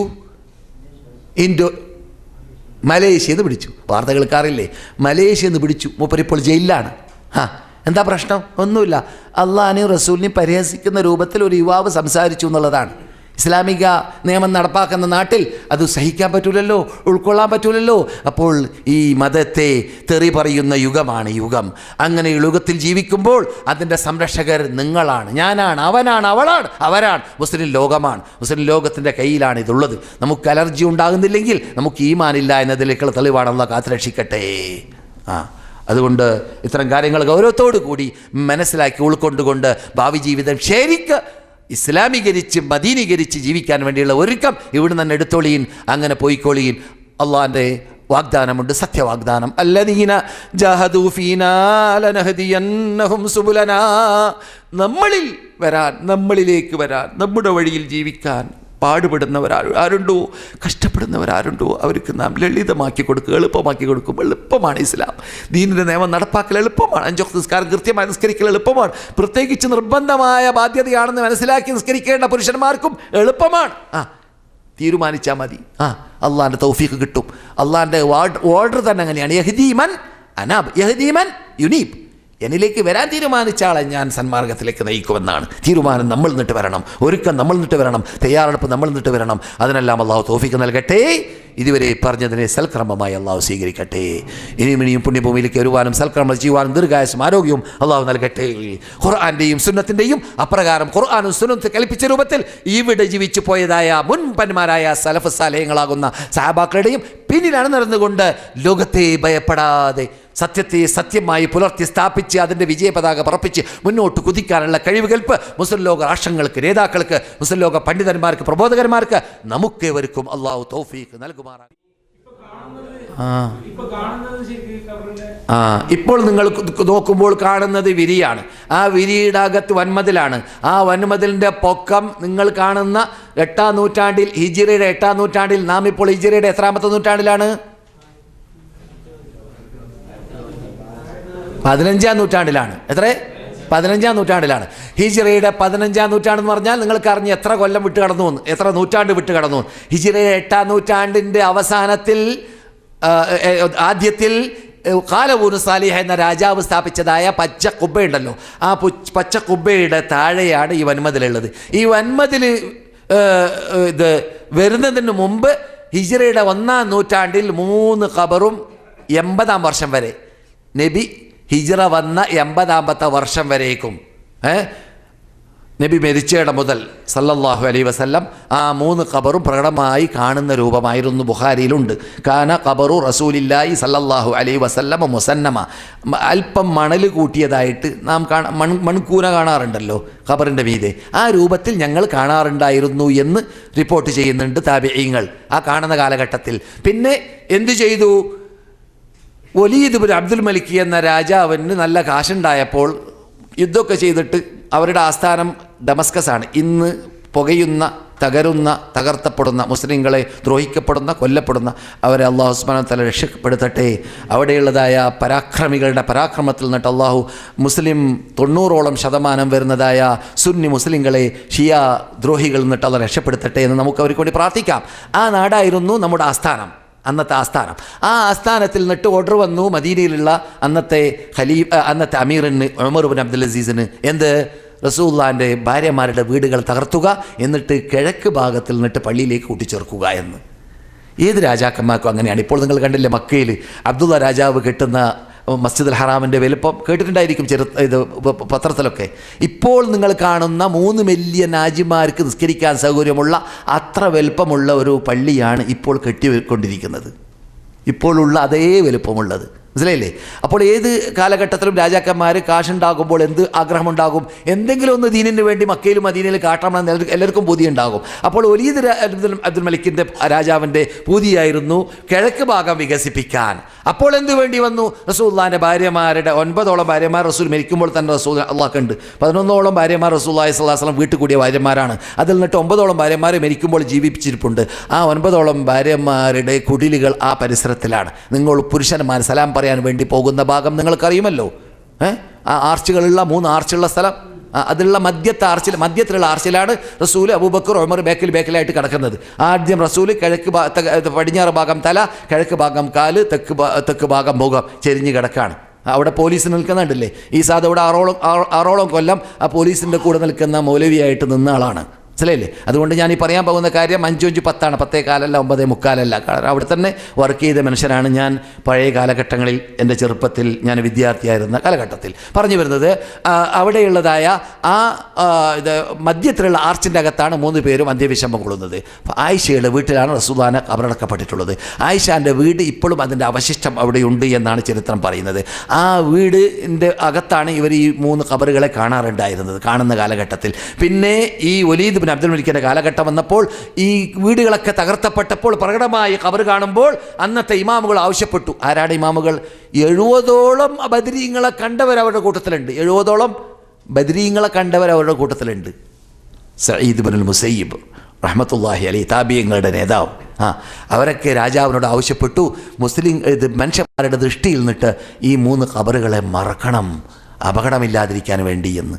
നിങ്ങൾ ഈ കേൾക്കുന്ന വാർത്ത സൗദി ഗവൺമെൻറ് പ്രചരിപ്പിക്കുന്ന വാർത്തകളോ അല്ലെങ്കിൽ ഇവിടുത്തെ ഒരു പ്രത്യേക പുസ്തകങ്ങൾ ഈ ഗവൺമെൻറ് ഉണ്ടാക്കി വിടുന്നതോ ഒരു പ്രത്യേക വകുപ്പ് എന്ന പേരിൽ നമ്മുടെ നാട്ടുകാർ പറയുമ്പോൾ വഹാബികൾ ഉണ്ടാക്കി വിടുന്നതോ ഒന്നും തന്നെയില്ല. ആരാൻ്റെ ചോറ് തിന്നിട്ട് എന്നെ പോലത്തെ മുസ്ലിയാമാർ പള്ളി ദർസിൽ വെച്ചിട്ട് ഓതിയ മുസ്ലിം എന്ന കിതാബിൻ്റെ ഷറഹിലുള്ളതാണ്, സഹീഹ് മുസ്ലിമിൻ്റെ ഷറഹിലുള്ളതാണ്. മനസ്സിലായില്ലേ? ആ സഹീഹ് മുസ്ലിമിൻ്റെ ഷറഹിൽ ഈ വാർത്തയുണ്ട്. ഞാൻ പറയുന്ന വാർത്ത, ഈ പള്ളി വികസനത്തിന് ആവശ്യം വന്നപ്പോൾ ഖബറിൻ്റെ ഭാഗങ്ങളിലുള്ളതായ ആ വീടുകളെ തകർത്തിയപ്പോൾ ഖബർ പ്രകടമായി കാണുന്ന വന്നപ്പോൾ വൻ മതിൽ കെട്ടാൻ തീരുമാനിച്ചു. എന്തിനാണ്? ജനങ്ങളുടെ ദൃഷ്ടിയിൽ നിന്നിട്ട് മറിയാൻ. നവവി ഇമാമ് പറയുന്നു, 7-ാം നൂറ്റാണ്ടിൽ ജീവിച്ച നവവി ഇമാമ്, കേരളക്കാർക്ക് പരിചയമുള്ള യഹ്യ ഇബ്നു ഷറഫുൻ നവവി എന്നാണ് അദ്ദേഹത്തിൻ്റെ ഫുൾ പേര്. അദ്ദേഹം പറയുന്നു, ഈ വൻമതിൽ കെട്ടിയപ്പോൾ വടക്ക് ഭാഗം കോണാകൃതിയാക്കി മാറ്റി. ഈ ഭാഗമാണ് വടക്ക് ഭാഗം. എന്തിനാണ് കോണാകൃതി? പള്ളി കിട്ടുമ്പോൾ, കാബ കിട്ടുമ്പോൾ, ഖിബില കിട്ടുമ്പോൾ ഖബർ കിട്ടരുത്, ഖബർ കിട്ടുമ്പോൾ ഖിബില കിട്ടരുത്. അപ്പോൾ ഇത് ഖബറിനെ നേരിട്ടിട്ട് നിസ്കാരം അത് ആദ്യം കാണുന്ന ഖബറാണല്ലോ, അത് ഉണ്ടാവരുത് എന്ന പ്രശ്നം. എന്നിട്ട് ഇമാം നവവി നമ്മുടെ നാട്ടിലൊക്കെ തൗഹീദിൻ്റെ വക്താക്കൾ വിവരിക്കാറുള്ളതായ ഹദീസുകൾ വിവരിച്ചു, അവിടെ വിശദീകരിച്ചു എന്നതാണ് വാർത്ത. അങ്ങനെയാണ്. അതുകൊണ്ട് തന്നെ 1350 വർഷമായിട്ട് നേർക്ക് നേരെ റസൂലുള്ളാഹിൻ്റെ ഖബർ കണ്ട വ്യക്തി ഇല്ല. ഉണ്ടെങ്കിൽ റസൂലുള്ളാഹിൻ്റെ ഖബറിൻ്റെ പരിസരത്തിലുള്ളതായ ആ വൻമതിലിൻ്റെ ഒരു ഭാഗം 8-ാം നൂറ്റാണ്ടിൻ്റെ അവസാനം 9-ാം നൂറ്റാണ്ടിൽ തീപിടുത്തമുണ്ടായി മദീനത്തെ പള്ളിയിൽ. ഇമാം മുഅദ്ദിൻ വരെ മരിച്ചു, 10-11 ആൾ മരിച്ചു. ആ തീപിടുത്തത്തിൽ സംഹൂതി പറയുന്നു, അദ്ദേഹത്തിൻ്റെ വഫ എന്ന ഗ്രന്ഥത്തിൽ, കേരളത്തിലുള്ള പള്ളി ദർസിൽ കിട്ടും ഗ്രന്ഥം, ആ ഗ്രന്ഥത്തിൽ പറയുന്നുണ്ട്, വൻമതിലിൻ്റെ വടക്ക് ഭാഗം തകർന്നപ്പോൾ പാളി നോക്കിയവർ കണ്ട ശൈലി 3 മൺകൂനകളാണ്. അതേ രൂപത്തിൽ ആ മതിലിനെ പൊക്കിക്കെട്ടപ്പെടുകയും ചെയ്തു.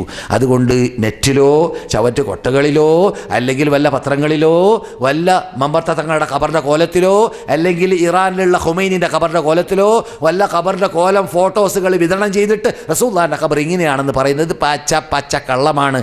ഞാൻ അല്ല എന്ന് പറയാൻ തുടങ്ങിയിട്ട് 35-36 കൊല്ലമായി. ഇന്ന് വരെ ആണെന്ന് എൻ്റെ മുമ്പിൽ വെച്ച് പറഞ്ഞൊരു മഹൂലക്കിന് ഞാൻ കണ്ടിട്ടില്ല. സാധിക്കൂല. കാരണം 5-5 10 ഈ പറയുന്നത്, 10:15 9:45. പച്ചക്കള്ളങ്ങളൊക്കെ നമ്മുടെ നാട്ടിലൊക്കെ പ്രചരിക്കും. അള്ളാഹു സത്യം പഠിച്ച് സത്യം പ്രചരിപ്പിച്ച് സത്യത്തിന് വേണ്ടി ജീവിച്ച് സത്യത്തിലടി ഉറച്ച് മരിച്ച് പരലോകത്തിൽ സത്യത്തിൻ്റെ വക്താക്കളോടൊപ്പം സ്വർഗ്ഗത്തിൽ പ്രവേശിക്കാൻ തൗഫീഖ് നൽകട്ടെ. അല്ലാഹുമ്മ സല്ലി അലാ മുഹമ്മദ് വഅലാ ആലി മുഹമ്മദ് വആഖിറു ദഅവാന അനിൽ ഹംദുലില്ലാഹി റബ്ബിൽ ആലമീൻ. അസ്സലാമു അലൈക്കും വറഹ്മത്തുള്ളാഹി വബറകാതുഹു. പ്രത്യേകിച്ച് ക്ഷീണിക്കുന്നവർ ക്ഷമിക്കണം, നീട്ടിപ്പോയി.